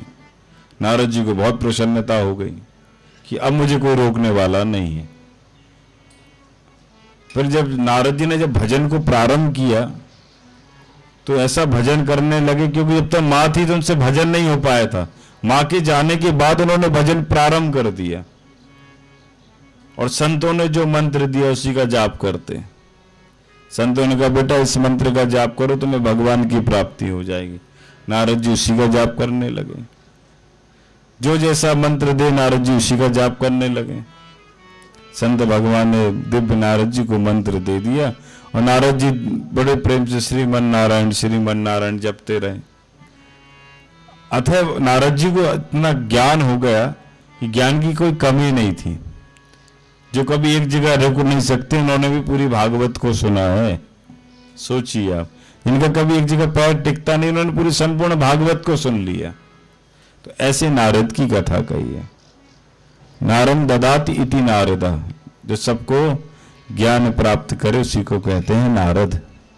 शिव का मतलब होता है शिवम करोति इति कल्याणम, जो सबका कल्याण करे वही शिव है। जैसे हमारे आगे भोले बाबा बैठे हुए हैं, तो ये सबका कल्याण करते हैं। कर्पूर गौरम करुणा अवतारम संसार सारम भुजगेंद्र हारम सदा वसंतम मृदहार विंदे भवम भवानी सहितम नमामि। भगवान करुणा के सागर हैं शिव, सब पे करुणा बरसाते हैं, इसलिए इनको कर्पूर गौरम करुणा अवतारम संसार सारम भुजगेंद्र हारम सदा वसंतम मृदहार विंदे भवम भवानी सहितम नमामि। ऐसे भगवान शिव जो सब पर कल्याण करे, शिवम करोति इति कल्याण, जो सब पर कृपा कर दे उसी का नाम शिव है। और शिव जी बड़े दयालु हैं, जो सब पर कृपा करते हैं। ऐसे भगवान शिव के साथ बैठकर आज हमें कथा करने का अवसर मिला है। ये दिव्य भागीरथी गंगा जो हम और आप सब इस रस में बह रहे हैं। जब ऋषियों ने श्री सुखदेव जी महाराज जी ने दिव्य भागवत कथा सब संतों के मध्य में जब रखा, तो संत भगवान सब प्रसन्न हो गए, भैया तुमने बड़ी कथा सुनाई, दिव्य आनंद आ गया हमें। ऐसी कथा कहीं कहीं सुनने को मिलती है, जो कथा आप हमको सुना रहे हो। मन प्रसन्न हो गया, भागवत की महिमा को श्रवण किया है। नारायणम नमस्कृत्य नरम चैव नरोत्तमम देवीं सरस्वतीं व्यासं ततो जय मुदीर। ये भागवत का दिव्य श्लोक है। ऐसी भागवत की महिमा को श्रवण किया है। दासी पुत्र नारद जी ने बहुत सेवा की है संतों की सेवा करते करते माँ का जब देहांत हो गया, नारद जी और भजन में लग गए। भजन करते करते सब संतों का दर्शन करते करते और अंत में उन्होंने ऐसा भजन किया कि करते करते भजन सबके मध्य में प्रकट हो गए। जब प्रकट हुए मध्य में, तो देवर्षि नारद जी का स्वागत किया ऋषि मुनि ने। आओ नारद जी, आज आपने संपूर्ण भागवत कथा को सुना है, जो आप एक जगह कभी रुक नहीं सकते, आपने भी इस कथा को सुना है, तो हमारे मध्य में कुछ ज्ञान प्रस्तुत कीजिए। नारद जी ने कहा, चिंता मत करो, हमसे भी बड़े ऋषि मुनि श्री सुखदेव जी महाराज हैं, वेद व्यास जी हैं, जिन्होंने भागवत की रचना को किया है और स्वयं कथा सुना रहे हैं। आप ऐसी कथा सुन रहे हो, इनके माध्यम से हम और आप सबको आनंद आएगा। इतनी दिव्य कथा चल रही है। उसी समय नारद जी ने स्थान लिया है और भागवत कथा को श्रवण किया है। रात जोर से बोले राधे राधे, बोले गंगा मैया की। ऐसी भागीरथी गंगा के पावन तट पर दिव्य प्रसंग नारद चरित्र को श्रवण कराया है। जब नारद जी ने पूर्ण संपूर्ण भागवत को सुना है, बड़ा आनंद आ गया। ऐसी कथा सुनने को न कोई अवसर मिला है। ये भागीरथी गंगा है, जहां हम और आप सब अपघान कर रहे हैं, सब डुबकी लगा रहे हैं। ऐसी भागीरथी गंगा में बैठकर हम सबको आनंद ही आनंद मिल रहा है। एक बार की बात है कि भगवान विष्णु ब्रह्मा के पास गए, और जब ब्रह्मा जी जब बैठे हुए थे, विष्णु भगवान ने कहा, देखिए आप सृष्टि के रचयिता हैं, आप सृष्टि को रचते हो, तो मैं आपसे एक प्रार्थना करना चाहता हूं। भगवान के जब 24 अवतार हुए, तो इन 24 अवतारों में भगवान ने कहां कहां अवतार लिए और भगवान किस किस रूप में अवतार लेते हैं, आप उनकी कथा कहिए। ऋषि मुनियों ने कहा, देखो भगवान तो अजन्मा है, इनका कभी जन्म नहीं होते, और इन्होंने सब भक्तों को आश्वासन दिया, जिन जिन भक्तों के यहाँ भगवान स्वयं प्रकट हो गए, स्वयं दर्शन दे दिए हो, ऐसे भगवत कृपा, भगवान की कृपा हम सब के ऊपर है। 24 अवतारों का वर्णन का है। नारायण नारद हरि कपिल देव भगवान दत्तात्रेय वंश मोहिनी दत्तात्रेय भगवान। भगवान ने किस किस अवतार में कैसे अवतार लिया है, उनकी कथा कही है। जब भगवान के जब अवतारों का वर्णन कहने लगे, तो महाराज कपिल का वर्णन कह दिए कि भगवान की कपिल किस देश में कैसे इनका जन्म होगा। तो भगवान कहते हैं ब्रह्म चिंता मत करो, जो 5वें अवतार के रूप में इनका जन्म होगा। और ऐसे सुंदर जो भगवान ने जिन्होंने अपनी माँ को उपदेश दिया हो, क्योंकि कपिल भगवान ने माँ को उपदेश दिया था, गंगा सागर सब तीर्थ बार बार, गंगा सागर एक बार। इसलिए आज भी कपिल भगवान का दिव्य मंदिर है गंगा सागर में, जब भगवान ने कपिल जी ने अपनी माँ को सुंदर उपदेश दिया है। गंगा सागर जहाँ सब नदियां समुद्र में जाकर मिल जाती हैं और वो गंगा सागर बन जाता है, जब स्वयं कपिल भगवान ने अपनी माँ को उपदेश दिया हो। इसलिए साल भर में एक बार हमको गंगा सागर जरूर जाना चाहिए। कहते सब तीर्थ बार बार, गंगा सागर एक बार। तो गंगा सागर में भगवान कपिल भगवान ने अपनी माँ को बड़ा दिव्य उपदेश दिया था, इसलिए वह दिव्य मंदिर बनाए कपिल भगवान का। तो ब्रह्मा जी ने बड़ी सुंदर चर्चा की है। देखो भाई, भगवान ने अनेक रूप में अवतार लिए हैं। भगवान ने अवतार लेते भगवान ने भक्तों के ऊपर भी कृपा की है। ध्रुव जी जैसे जिन्होंने 5 वर्ष की अवस्था में भगवान का दर्शन कर लिया हो, भगवान का दर्शन करने के बाद अपनी माँ को प्रणाम किया, सबको अपने दर्शन दिखाया और अंत में स्वयं जाकर भजन करने लगे। तो भगवान भी भक्तों के यहाँ आ जाते हैं। जिस प्रकार से आप भगवान को पुकारोगे उसी भाव में भक्त प्रकट हो जाएंगे। ये कृपा है बिहारी जी की।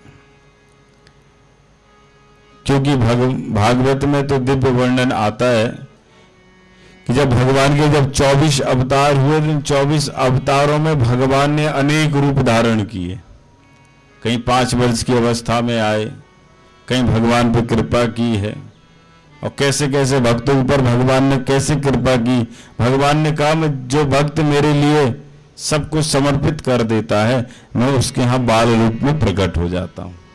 जिन जिन भक्तों ने मेरे लिए समर्पित हो गए हैं, मैं उनके यहाँ भाव भक्त के भगवान के भाव के रूप में प्रकट हो जाऊंगा। ऐसी कृपा भी की है। श्री वेद व्यास जी ने दिव्य 24 अवतारों का वर्णन सुनाया है। नारायण, नारद, हरि, कपिल देव भगवान, हंस, ग्रीव, एक मोहिनी, दत्तात्रेय भगवान। इन 24 अवतारों में सबसे श्रेष्ठ अवतार है राम और एक कृष्ण, जिनका 19वां अवतार है बलराम का, 20वां अवतार है कृष्ण का, जो सबसे श्रेष्ठ अवतार। राम कृष्ण तो एक ही, अंतर नहीं निमेष, इनमें कोई अंतर नहीं है। भगवान ने अलग अलग रूपों में सब जगह गए हैं, सबको दर्शन दिया है। मतलब भागवत में सबसे श्रेष्ठ जो अवतार है वो 2 ही है, एक रामा अवतार और एक कृष्ण अवतार। क्योंकि बलराम जी तो योग माया के द्वारा रोहिणी जी के गर्भ में चले गए थे, मगर मैंने जो भगवान के जो अवतार है वो राम अवतार और कृष्ण अवतार, जिनके नेत्रों में सूर्य भी है, जिनके नेत्रों में चंद्र भी है। इनके दोनों नेत्र में, एक नेत्र में सूर्य है, एक नेत्र में चंद्र है। ये भगवान की अवतारों का वर्णन का है। चतुर्लोकी भागवत का उपदेश दिया। अहो में वास में वाग्रे नान्यद यत सत्पराः, ये भागवत को प्रदान की है। और जिन जिन ऋषियों ने इस भागवत को सुना है, वासुदेव परः वेदा, वासुदेव परः मुखा, वासुदेव परा योगा, वासुदेव परः क्रिया। ऐसे वासुदेव भगवान, जिनके स्वयं भगवान प्रकट हुए हो, कि वासुदेव परो धर्म, वासुदेव परा गति, जिसने वासुदेव के यहाँ जन्म लेकर सबकी गति कर दी हो, सबको अपने धाम पहुंचा दिया हो, ऐसे भागवत की कथा को श्रवण कराया। जब भगवान ने जब 24 अवतारों में अनेक अनेक रूप में प्रकट हुए, तो भगवान ने सबसे कहा चिंता मत करो, मैं तुम्हारे घर भी आऊंगा। तो कपिल बन के भी गए भगवान, ध्रुव बन के भी गए भगवान, प्रहलाद बन कर के भी गए, जो भक्तों पर कृपा कर दी। ऐसी भागवत की महिमा, दिव्य भागवत कथा को श्रवण कराया है। चतुर्युग भागवत की रचना की है। ब्रह्मा जी ने भागवत को प्रदान किया है कि भाई देखो ये भागवत कथा है, सबके मध्य में बह रही है, इसलिए इसे 4 हिस्से में बांट दिया जाए। अहो में वास में वाग्रे नान्यद यत सत्पराः, चलो भागवत को प्रदान किया है, जिसमें 18,000 श्लोकों 335 अध्याय और 12 स्कंदों, संपूर्ण भागवत कथा जिसमें समाहित हो गई हो, ऐसे भागवत की महिमा को श्रवण किया। ऋषियों ने कहा आपने दिव्य भागवत कथा सुनाई है, हमारा हृदय गदगद हो गया। ऐसी भागवत कथा, जब भागवत कथा जब चल रही थी, उसी ऋषि के मध्य में एक ऋषि मुनि जिनमें सभी पुराणों का ज्ञान था, क्योंकि हमारे शास्त्रों में 4 पुरुषार्थ हैं, धर्म, अर्थ, काम और एक मोक्ष। ये 4 तो जो पुरुषार्थ हो गए हैं। 5 ज्ञान इंद्रियां हैं, 5 कर्म इंद्रियां, मन, बुद्धि, चित्त और अहंकार। 5 ज्ञान इंद्रियां हैं, 5 कर्म इंद्रियां हैं, एक मन।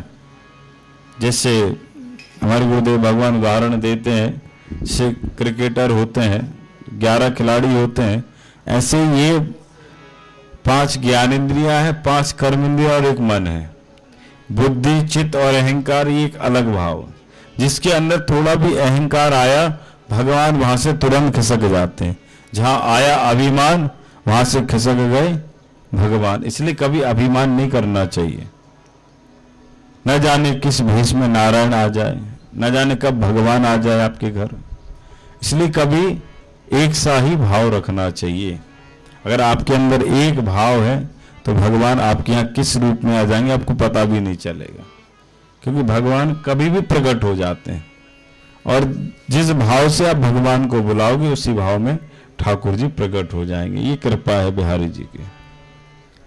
दिव्य सुंदर भागवत की रचना की है, दिव्य भागवत को प्रदान किया है, ब्रह्मा जी ने भागवत को दिया है कि लीजिए इस भागवत कथा को सबके मध्य में रखिए और सबको श्रवण कराइए, क्योंकि ब्रह्मा सृष्टि के रचयिता है, जिन्होंने स्वयं सृष्टि को रचा हो। ऐसे ब्रह्मा जी की कथा, जो भगवान ने ब्रह्मा को मोह दूर कर दिया था। आपको ने सुना होगा बाल लीला में, एक बार की जब बात है, जब ब्रह्मा को बड़ा अभिमान था, जब भगवान अपने सखाओं के साथ लीला कर रहे थे, गोचारण लीला, तो भगवान ने कहा, ब्रह्मा जी ऊपर से ये दृश्य देख रहे थे, ब्रह्मा जी के मन में विचार आया कि ये भगवान नहीं हो सकता जो सबके साथ लीला करता हूं। अब क्यों उनको क्रोध आया ब्रह्मा जी को? इसलिए आया कि एक दिन भगवान ने कहा मधुमंगल से, क्योंकि मधुमंगल उनके मित्र थे और भगवान की एक मंडली थी जिसमें सबसे गरीब थे मधुमंगल। और जब मित्र मिलते हैं तो भोजन लेकर आते हैं, सब एक दूसरे पूछते भैया तू का लायो, तू का लायो, सब बताते हैं आपस में, भैया आज मुझे लेके आयो, आज मुझे लेके आयो। तो ऐसे ही भगवान ने कहा कि आज हम किसी के यहाँ का प्रसाद पाएंगे तो वो मधुमंगल का है। अब मधुमंगल बेचारा इतना गरीब जिसके यहाँ कुछ भी नहीं था। अब शर्त लगा ली, बोले प्रसाद पाएंगे तो आपके यहाँ का पाएंगे, नहीं तो पाएंगे ही नहीं। मधुमंगल ने सोचा आज भगवान ने हट कर ली है, अब जो लाला माने गुनाए, कुछ ना कुछ जाके ताई करना पड़े। वो जैसे ही पहुंचे मधुमंगल, बोले मैया एक बात कहे। बोले मैया ने कहा कहो क्या बात है बेटा? बोले आज लाला ने कही है कि हम प्रसाद पाएंगे तो तुम्हारे यहाँ को पाएंगे, नहीं तो पाएंगे ही नहीं। अब मैया ने कहा देखो लाला, बाकी यहाँ तो 9 लाख गाय हैं, दूध दही की कमी ना है, वो तो भंडार भरा हुआ है। अब बेटा हमारे यहाँ तो कछु भी ना है, तो क्या लेके जाएगा? तो मैया जो भी घर में वही दे दे। अब उस समय मैया ने कुछ बनाया नहीं था, मैया ने कुछ बनाया नहीं था। 3 दिन की बासी कड़ी रखी हुई थी। बोले बेटा एक काम कर जी, कड़ी छीके पे लटकी हुई है, तो या को ले जा और लाला को पवा दिए। मधुमंगल को मैया 3 दिन की बासी कड़ी है जी, भगवान को पवा। कोई बीमार पड़ गए तो क्या सोचेंगे वो कि पहली बार तो आज मैंने मधुमंगल के यहाँ की कड़ी पाने का मन विचार किया कि आज खाएंगे तो मधुमंगल के यहाँ का खाएंगे, नहीं तो खाएंगे ही नहीं। पहली बार मैंने विचार किया और आज लाला ने मुझसे पहली बार कहा है मैया तो कुछ बना दो। मैया ने कहा बेटा घर में तो कुछ भी नहीं है, 3 दिन की बासी कड़ी रखी हुई, ये ले जा। अब ले तो गए, मन में विचार करने लगे लाला को ये खिलाऊंगा तो लाला क्या सोचेगो। लाए तो 3 दिन की बासी कड़ी,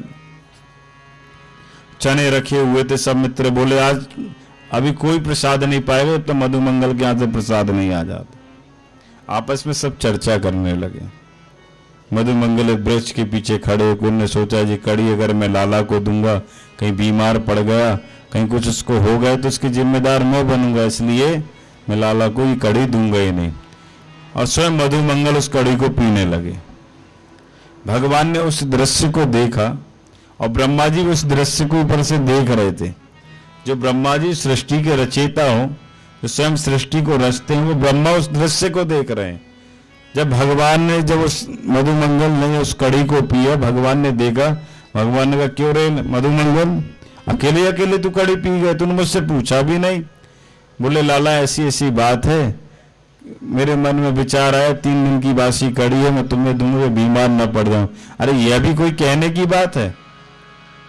इसी भगवान ने देखा मधुमंगल की और कड़ी पीते हुए, बोले अब थोड़ी सी तो छोड़ दे, क्योंकि सारी कड़ी पी चुके थे। भगवान ने पैर पे पैर के अदृष्ट रखते हुए सारी कड़ी को चाट लिया। मधुमंगल के मुखारबिंद से जो भी लगी हुई थी सब चाट लिया। ये ब्रह्मा जी दृश्य देख रहे थे। ब्रह्मा जी ने कहा सबका झूठन खाने वाला ब्रह्म नहीं हो सकता, जो सबका झूठा खाता वो परमात्मा नहीं हो सकता, क्योंकि भगवान तो अहम भक्त पराधीन।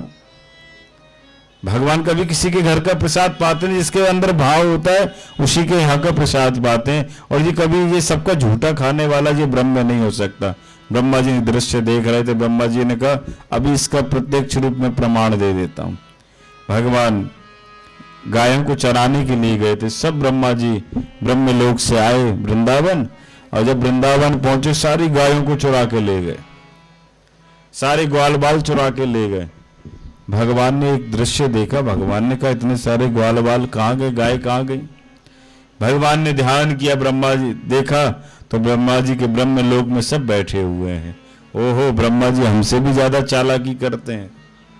उसी समय भगवान अनेक रूप में ग्वाल बाल बन गए, अनेक रूप में भगवान कृष्ण प्रकट हो गए, सब सखाए बन गए। भगवान ने अपनी योग माया दिखा दी, लीला का दर्शन करा दिया, स्वयं गाय बन गए। अब ब्रह्मा जी ने सोचा कि भगवान अगर मांगेगा तो दे देंगे। भगवान स्वयं ब्रह्मा को बनाता है, और आज ब्रह्मा जी कह रहे हैं अगर भगवान मांगेगा तो हम उसको दे देंगे।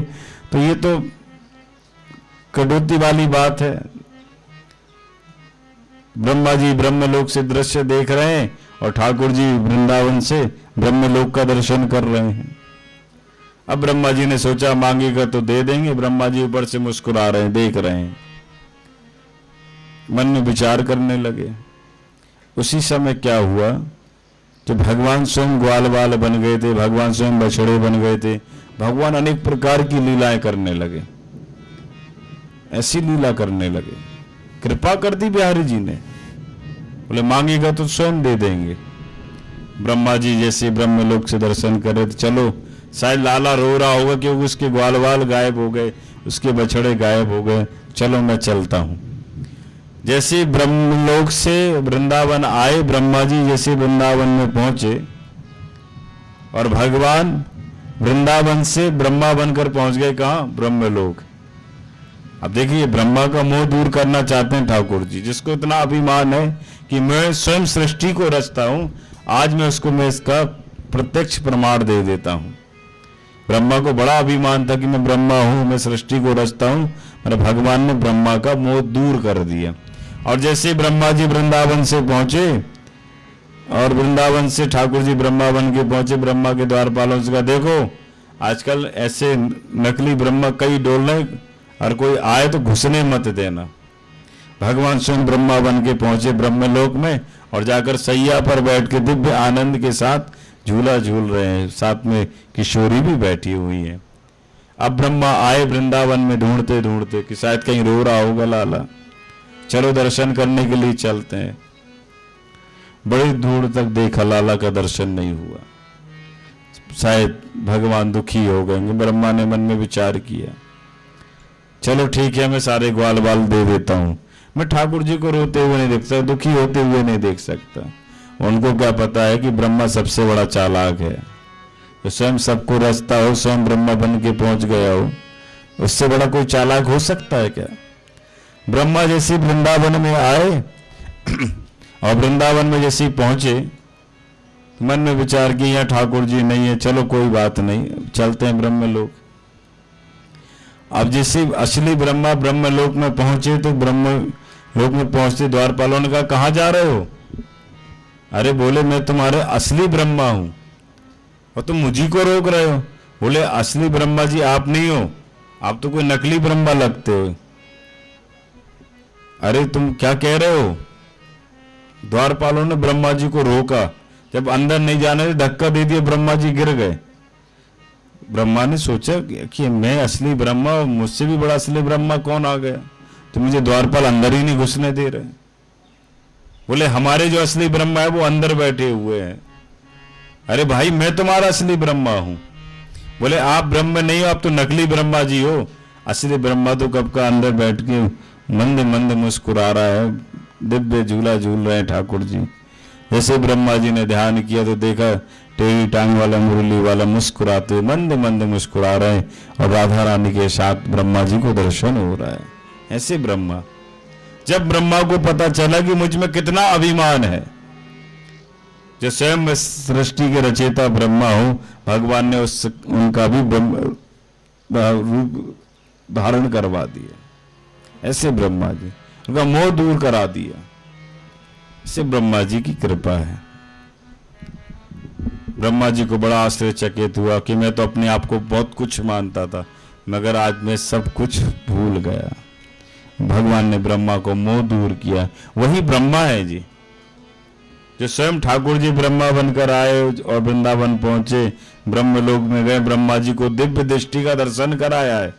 और जब ब्रह्मा जी ने दर्शन किया है तो दर्शन करते ही रह गए। ऐसे ब्रह्मा जी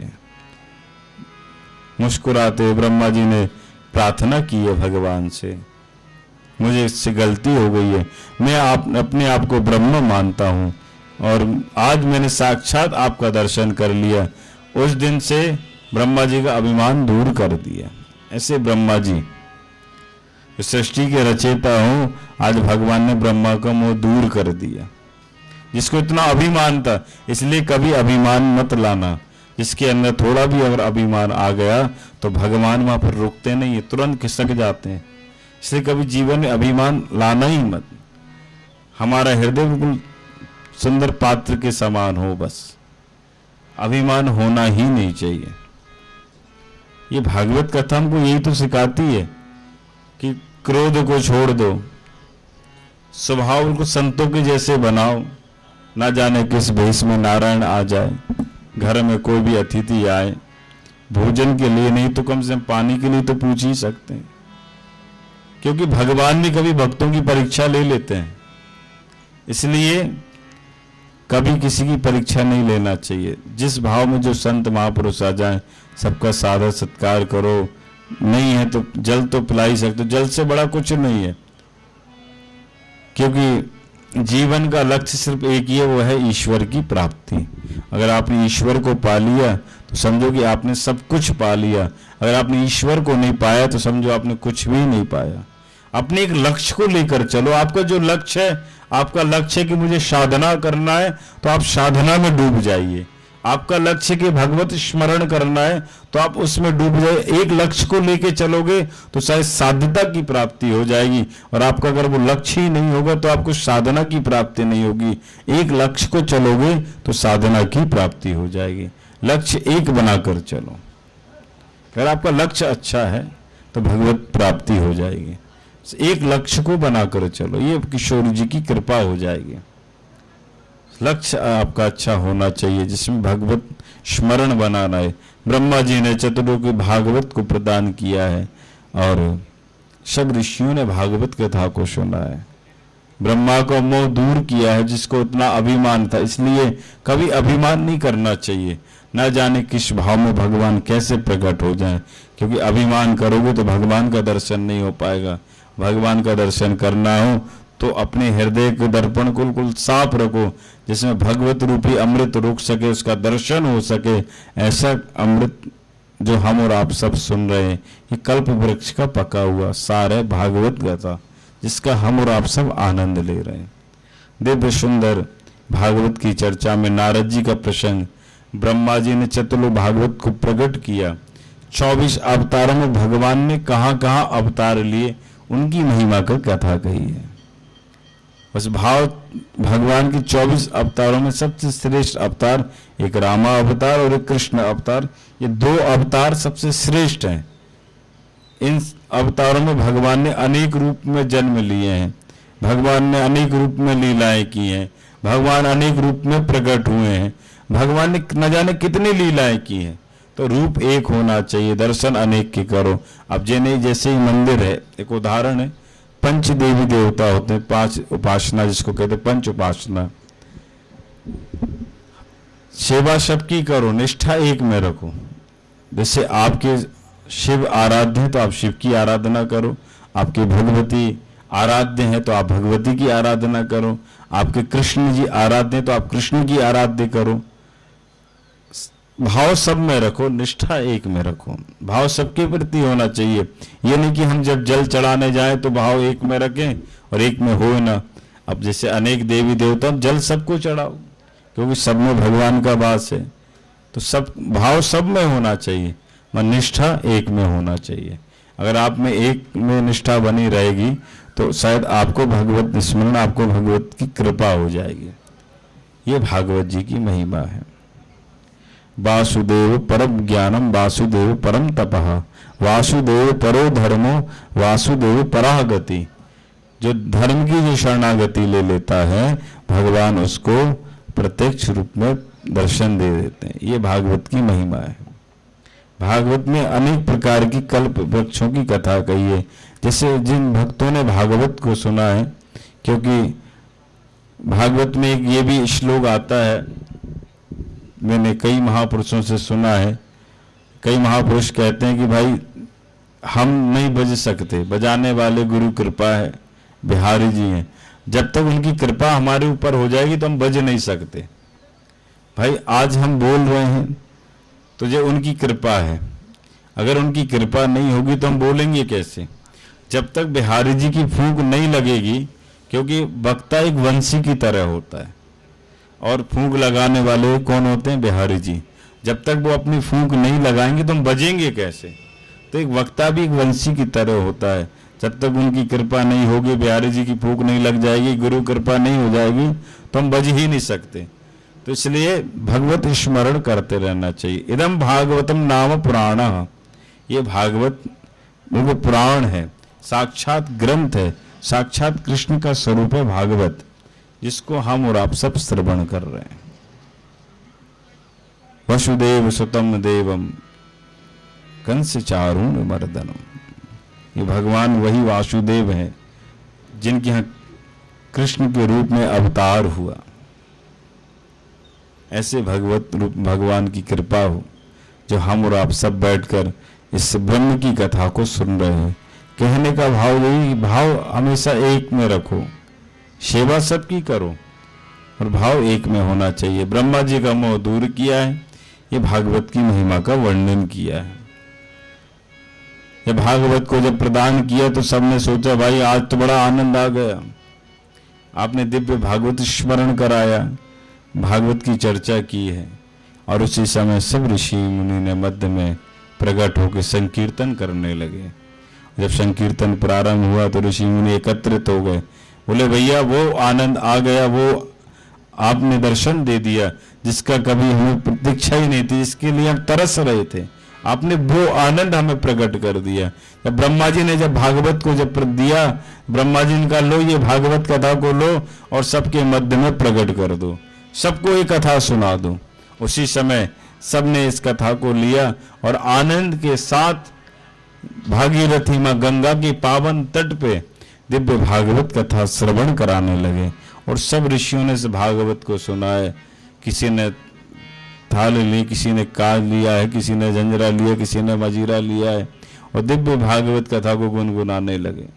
ऐसी भागवत कथा है, क्योंकि न जाने किस पर कृपा दया निधि रीछ जाते हैं, न जाने किस भक्तों पर राधा रानी कैसे कृपा कर दें। ये तो भगवत कृपा स्मरण है। इसलिए हृदय को स्वर्ण के पात्र के समान बनाओ, इसमें भागवत रूपी कल्प वृक्ष रुक सके और जहाँ एक बार जो कल्प वृक्ष रुक गया तो आपकी साधना में परिपक्वता आ जाएगी, आपकी साधना साध्यता की ओर ले जाएगी। बस एक बार ये भागीरथी माँ के पावन तट पर हम लोग कथा सुन रहे हैं, ये साक्षात ये गंगा है जहाँ हम और आप सब गान कर रहे हैं। ये वही गंगा है जहाँ भागवत कथा को श्रवण कराई थी, जहाँ सबके मध्य में श्रोताओं ने कथा सुनी थी, वही गंगा है ये। ऐसी माँ गंगा के पावन तट पर बैठकर हम लोग कथा का आनंद ले रहे हैं। और जब भागवत कथा प्रारंभ हो तो सब ऋषि मुनि प्रकट हो गए, और जैसे प्रकट हो तो बोले भैया आपने कथा सुनाई है, हमारा जीवन धन्य हो गया। जब धन्य हो गया तो सब खड़े होकर स्मरण करने लगे नारायण का। नारायण से कहने लगे आपने दिव्य भागवत को प्रदान किया है, बड़ा आनंद आ गया है। ऋषि शिष्य में प्रकट होके बोले मांगो क्या चाहिए? बस मुझे कुछ नहीं चाहिए, कृष्ण की भक्ति मिल जाए, ऐसा कोई उपाय बता दीजिए। ब्रह्मा जी ने कहा चिंता मत करो, तुम्हें कृष्ण की भक्ति मिल जाएगी। बस एक साधना को लेकर चलोगे तो तुम्हें साध्यता की प्राप्ति हो जाएगी, और एक साधना को अगर नहीं लेकर चले तो तुम असाध्य की प्राप्ति हो जाएगी। इसलिए साधना एक की करो और भगवान की प्राप्ति हो ही जाती है। ये भागवत की महिमा का वर्णन किया। आइए 2 मिनट बड़े प्रेम से नाम संकीर्तन करते हो, उसके बाद आगे की कथा।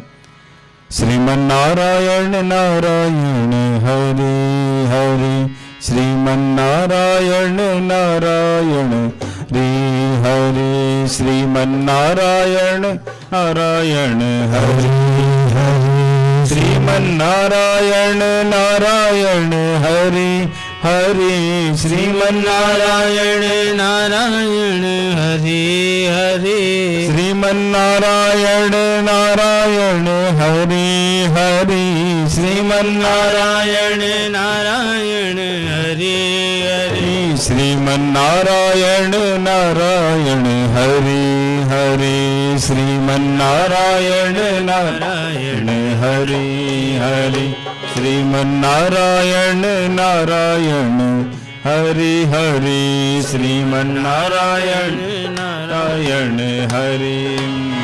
जय हो।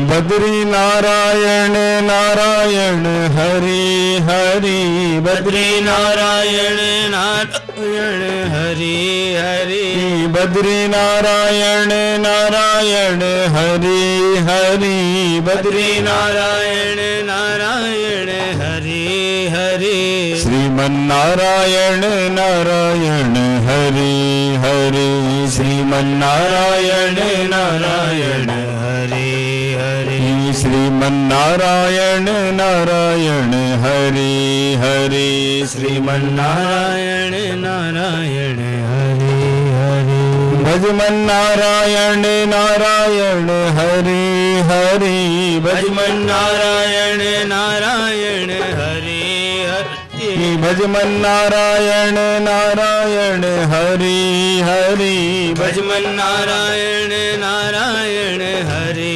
हरि, श्रीमन नारायण नारायण हरि हरि, श्रीमन नारायण नारायण हरि हरि, श्रीमन नारायण नारायण हरि हरि, श्रीमन नारायण नारायण हरि। जय हो।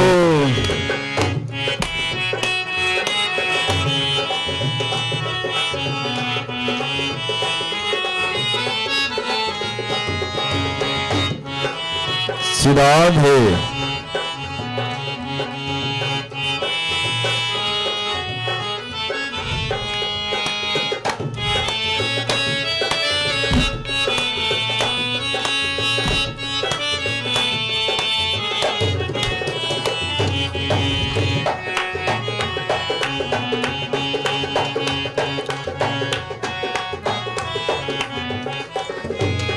लक्ष्मी नारायण नारायण हरि हरि लक्ष्मी नारायण नारायण हरि हरि लक्ष्मी नारायण नारायण हरि हरि लक्ष्मी नारायण नारायण हरि हरि श्रीमन्नारायण नारायण हरि हरि श्रीमन्नारायण नारायण हरि हरि श्रीमन्नारायण नारायण हरि हरि श्रीमन्नारायण नारायण हरि हरि श्रीमन्नारायण नारायण हरि हरि श्रीमन्नारायण नारायण हरि हरि श्रीमन्नारायण नारायण हरि हरि श्रीमन्नारायण नारायण हरि जय जय श्री राधे जय जय श्री राधे जय जय श्री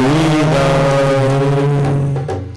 दिव्य बढ़िया सबके मध्य में संकीर्तन हुआ है, दिव्य भगवान नारायण का प्रादुर्भाव हुआ है, दर्शन दिए, ऐसी भागवत की महिमा को श्रवण किया।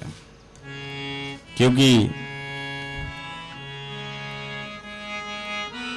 भगवान का जो अटूट जो प्रेम है, जैसे आप लोग श्रवण करते हैं, जब भगवान ने जब गोपियों के साथ जब रास किया था तो भगवान कई कृष्ण बन गए, कई गोपियां बन गए, भगवान अनेक रूप धारण कर लिए। तो ब्रह्मा जी ने जैसे ब्रह्मा जी का मोह दूर कर दिया, जिसको इतना अभिमान था कि मैं सृष्टि रचता हूं, मेरे जैसा कोई हो नहीं सकता, तो भगवान ने सबको मोह दूर किया है। वो सोचते कि हम ब्रह्मा हैं, हम सब कुछ करते, भगवान स्वयं ब्रह्मा को बनाते हैं और ब्रह्मा ने स्वयं भगवान को बनाया है और ब्रह्मा कहते हैं मैंने भगवान को बनाया है। तो ऐसी कृपा है।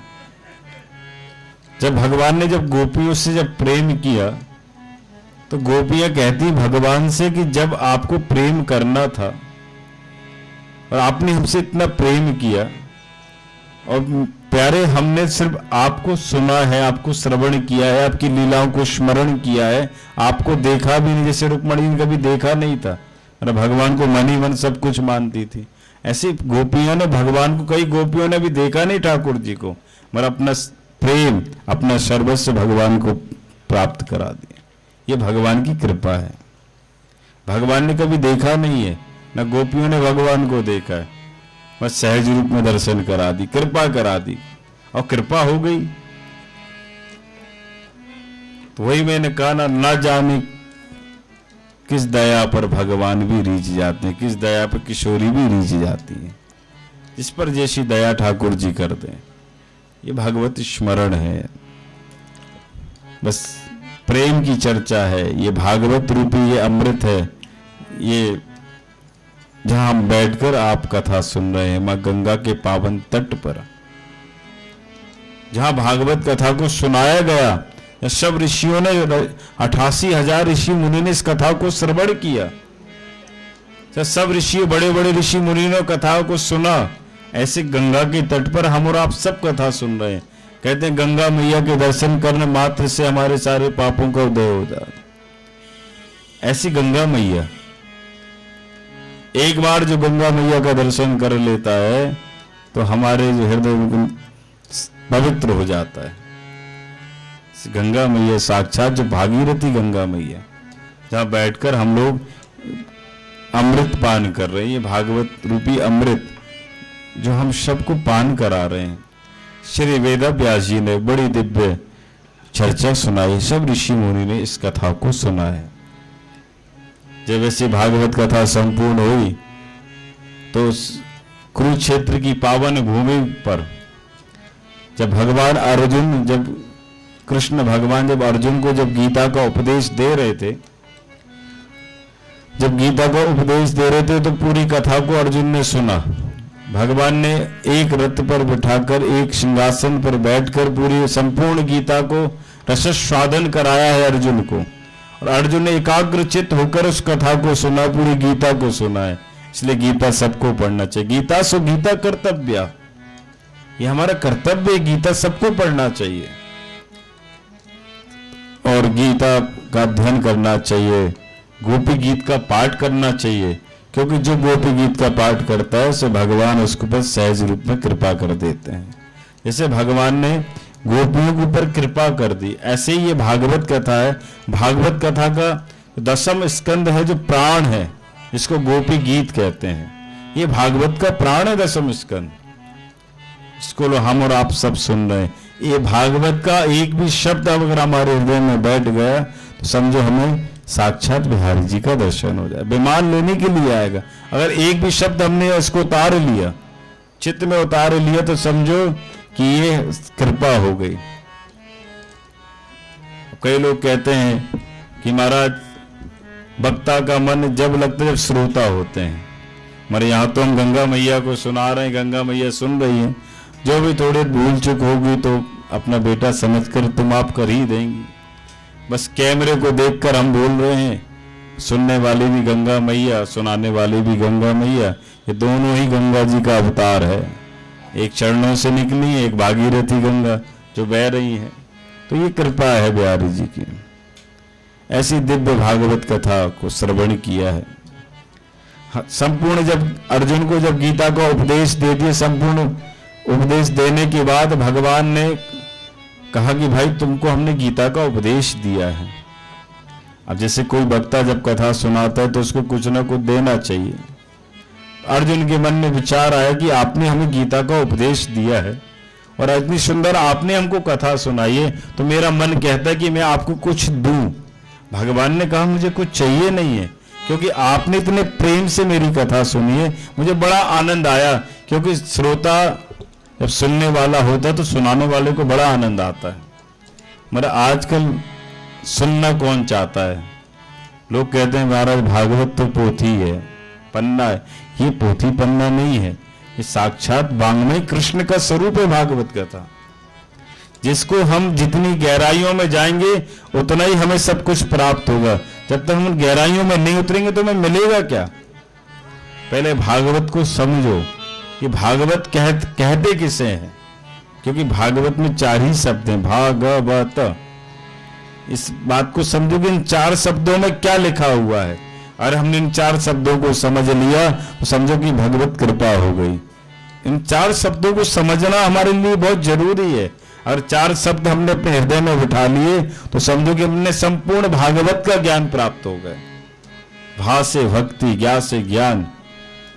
सुंदर कथा सुनो, क्योंकि भाग वा और ता 4 ही शब्द में भागवत संपूर्ण है। इन्हीं 4 शब्द को समझो, ये भागवत की महिमा है। भागवत को कैसे सुनना चाहिए? एकाग्र चित्त होकर एक आसन पर बैठकर कथा सुनना चाहिए, तो शायद कृपा हो जाएगी। एक आसन पर बैठ के कथा सुनोगे तो वो आसन भी सिद्ध हो जाता है। जिस आसन पे आप लोग कथा सुनते वो आसन भी सिद्ध हो जाता है। तो एक आसन पर बैठकर हमको कथा सुनना चाहिए, वो आसन भी सिद्ध हो जाता है। तो ऐसी ये भागवत कथा है। जब भगवान ने अर्जुन को जब गीता का उपदेश दिया तो अर्जुन भगवान ने सोचा मन में कि मैंने संपूर्ण गीता का उपदेश भगवान से प्राप्त किया है, तो मुझे कुछ करना चाहिए। जिससे कोई व्यास कथा सुनाता है तो आखिरी कुछ देना चाहिए। ऐसी अर्जुन भगवान ने सोचा मुझे ठाकुर जी ने आज साक्षात पूरी गीता श्रवण कराई, तो मुझे कुछ देना चाहिए। उसी समय आए उस कुरुक्षेत्र की पावन भूमि में जितने भी ऋषियों ने कथा को गीता को सुनाए, सबके मन में विचार आया व्यास जी ने बड़ी सुंदर कथा सुनाई है, चलो उनको कुछ दे देते हैं। उस लाइन में लग गए, एकत्रित हुए, सबकी बारी है, साहब ने कुछ ना कुछ दिया। भगवान अर्जुन को अपना मित्र भी मानते थे और शिष्य भी थे, क्योंकि गुरु तो भाव से उन्होंने कथा सुनाई थी। तो अर्जुन के कई भाव थे भगवान के प्रति। भगवान अर्जुन को बहुत मानते थे, जिनके अनेक प्रकार के भाव होते हैं, ऐसे भाव थे उनके अंदर। ऊपर हनुमान जी महाराज जी भी कथा को श्रवण कर रहे थे, क्योंकि यहाँ कथा होती में हनुमान जी महाराज जरूर आते हैं। ध्वजा पर बैठकर उस कथा को सुन रहे थे। उनके मन में विचार आया कि मैंने भी तो संपूर्ण गीता का ज्ञान प्राप्त किया है, तो मुझे भी कुछ देना चाहिए। उस लाइन में वो भी लग गए। सबकी बारी आई, सबने कुछ न कुछ दिया। अर्जुन जी ने भगवान से प्रार्थना की, आपने मुझे गीता का ज्ञान सुनाया है, मैं आपको कुछ देना चाहता हूं। भगवान ने कहा मुझे कुछ नहीं चाहिए, आप तो मेरे परम मित्र हो, आप मेरे सखा हो, मैं आपसे क्या ले, बस मुझे कुछ नहीं चाहिए, बस तुम इसी तरह तुम्हारे में प्रेमा भक्ति बनी रहे, बस सदा भागवत का, जैसे मैंने तुमको गीता सुनाई है ऐसे तुम भी सबको गीता सुनाओ अध्ययन, क्योंकि शांतस सुखाए, अपने सुख के लिए तो आप पढ़ सकते हो। जैसे भागवत कथा है, जैसे भागवत कथा में जैसे गाय होती है और एक भैंस है, एक उदाहरण समझिएगा। आजकल भागवत कथा सभी लोग करते हैं, बस सबसे श्रेष्ठ है ये ब्राह्मण का शरीर जो कथा करते, जैसे गाय भी दूध देती है, भैंस भी दूध देती है, मतलब हमारे शास्त्रों में सबसे ज्यादा श्रेष्ठ दूध किसका माना जाता है? गाय का, भैंस का तो नहीं माना जाता। तो गाय भी दूध दे रही है, भैंस भी दूध दे रही है, सबसे श्रेष्ठ कौन है? गाय। इसी प्रकार व्यास गद्दी पे बैठने का हकदार से ब्राह्मण होता है जो भागवत कथा को सुनाए। हर किसी को व्यास गद्दी पर नहीं बैठना चाहिए, ये भागवत की महिमा है। एक उदाहरण, जैसे गाय भी दूध देती है, भैंस में सबसे श्रेष्ठ गाय का ही दूध कहलाता है। तो शांतस सुखाए, अपने सुख के लिए आप अध्ययन कर सकते हो, संकीर्तन कर सकते हो, सबके मध्य में संकीर्तन कराओ, अध्ययन कराओ, अपने सुख के लिए आप उपदेश आत्मक भी दे सकते हो, मगर व्यास गद्दी पे जो बैठने का जो हक होता है सिर्फ ब्राह्मण को होता है, सबको जो कथा सुना सकता है। तो ऐसी भागवत की महिमा है। जब अर्जुन ने संपूर्ण गीता का जब ज्ञान प्राप्त किया तो मन में भाव आया कि मुझे कुछ देना चाहिए। भगवान ने कहा आपसे मुझे कुछ नहीं चाहिए, आपने ऐसे श्रोता बनकर कथा सुनी है कि मुझे सुनाने में वो आनंद आया कि मुझे ऐसा लगता है कि साक्षात आपके हृदय में सारे श्रोताओं का दर्शन हो गया। तो ऐसी ये गीता है, ऐसी भागवत कथा है। जब श्रोता अच्छा सुनने वाला मिल जाए तो सुनाने वाले को भी आनंद आता है और सुनने वाले को भी आनंद आता है। अर्जुन ने भगवान से कहा आप कुछ नहीं, बस आप मेरा सूखा तिलक कर दीजिए। अर्जुन को बड़ा सुंदर उपदेश, भगवान ने अर्जुन को बड़ा सुंदर उपदेश दिया। अब हनुमान जी महाराज जी की बारी आई। हनुमान जी ने प्रणाम किया। भगवान ने कहा अरे आप क्यों प्रणाम करते हो? बोले मैंने भी आपकी पूरी संपूर्ण भागवत रामायण कथा सुनी, आपकी गीता सुनी है, और आप जहां जहां कथा करते हो मैं जरूर वहां आता हूं। और जहां भी भागवत कथा होती है, रामायण होती है, गीता होती है, देवी भागवत होती है, शिव पुराण होती है, तो भगवान हनुमान जी महाराज सब जगह पहुंच जाते, सब जगह पहुंच जाते हैं। और जैसे ही जब सब जगह पहुंच जाते तो उसी समय उनके मन में विचार आ गया कि आपने भी मुझे गीता का ज्ञान सुनाया है। भगवान ने कहा कुछ नहीं, आपने कथा श्रवण की, मुझे बहुत प्रसन्नता की बात है, और मैंने आपके मुखारविंद से गीता का ज्ञान लिया तो मैं कुछ देना चाहता हूं। भगवान ने कहा आपसे मुझे कुछ नहीं चाहिए, नहीं कुछ तो आप ले लीजिए। हनुमान जी महाराज जी ने बड़ा आग्रह किया ठाकुर जी से, कुछ ले लीजिए, कुछ ले लीजिए। भगवान कहने लगे आप मुझे कुछ मत दीजिए, उस आपका आशीर्वाद मेरे ऊपर, और मुझे कुछ नहीं चाहिए। नहीं, अभी आप वक्ता के रूप में हो, आप मुझसे कुछ ले लो। भगवान ने कहा मुझे कुछ नहीं चाहिए, बस एक कृपा आप कर दीजिए कि जहां भी आपकी कथा हो बस मुझे एक बार स्मरण भर कर लेना तो मैं उस कथा में पहुंच जाऊंगा। और जहां भी कथा होती है तो हनुमान जी महाराज विशेष रूप से वहां पहुंच जाते हैं और अपने स्थान पर बैठ के कथा सुनते हैं। ऐसी भागवत की महिमा, दिव्य भागवत की महिमा को श्रवण कराया है। भागवत कथा को सुनने से क्या मिलता है? मोक्ष मिलता है। ये भागवत की महिमा का वर्णन है। और ये YouTube चैनल के माध्यम से इस कथा को जो श्रवण करेंगे, भागीरथी के पावन तट पर हम और आप सब कथा सुन रहे हैं। और ये सहयोग, थोड़े थोड़े सहयोग, तीर्थ में कथा सुनने का करोड़ों गुना फल प्राप्त होता है। तीर्थ में घर में एक कथा और तीर्थ में भी एक कथा, और घर में चाहे 1000 कथा करा लो, चाहे 10 कथा करा लो, चाहे 1 कथा करा लो, पर तीर्थ में जो कथा सुनने का जो फल प्राप्त होता है वो और कहीं नहीं मिलता, करोड़ों गुना फल। तो ऐसी ये भागवत कथा है जो YouTube चैनल के माध्यम से आप लोग कथा सुन रहे हैं। इसमें घर में बैठने पे आप लोग कथा का आनंद लेंगे, आप लोग श्रवण करिएगा। तो आइए हम आज की कथा को यही विराम देते हैं और हम लोग आरती करेंगे। आरती करने के बाद, और आज तो अमावस्या भी है, दिव्य माँ गंगा के पावन तट पर हम लोग भागवत कथा, पीछे गंगा मैया बह रही, उसका भी आप लोग गोता लगा रहे हैं, उसका भी आनंद लीजिए। तो आइए बड़े प्रेम से अब हम लोग आरती करते हैं। ये भागवत की दिव्य अलग कल पुनः फिर इसी तरह कथा आप लोग श्रवण करेंगे। जय श्री राधे, जय श्री कृष्ण। ओम चंद्रमा मनसो जातक्षो हो सूर्यो अजायता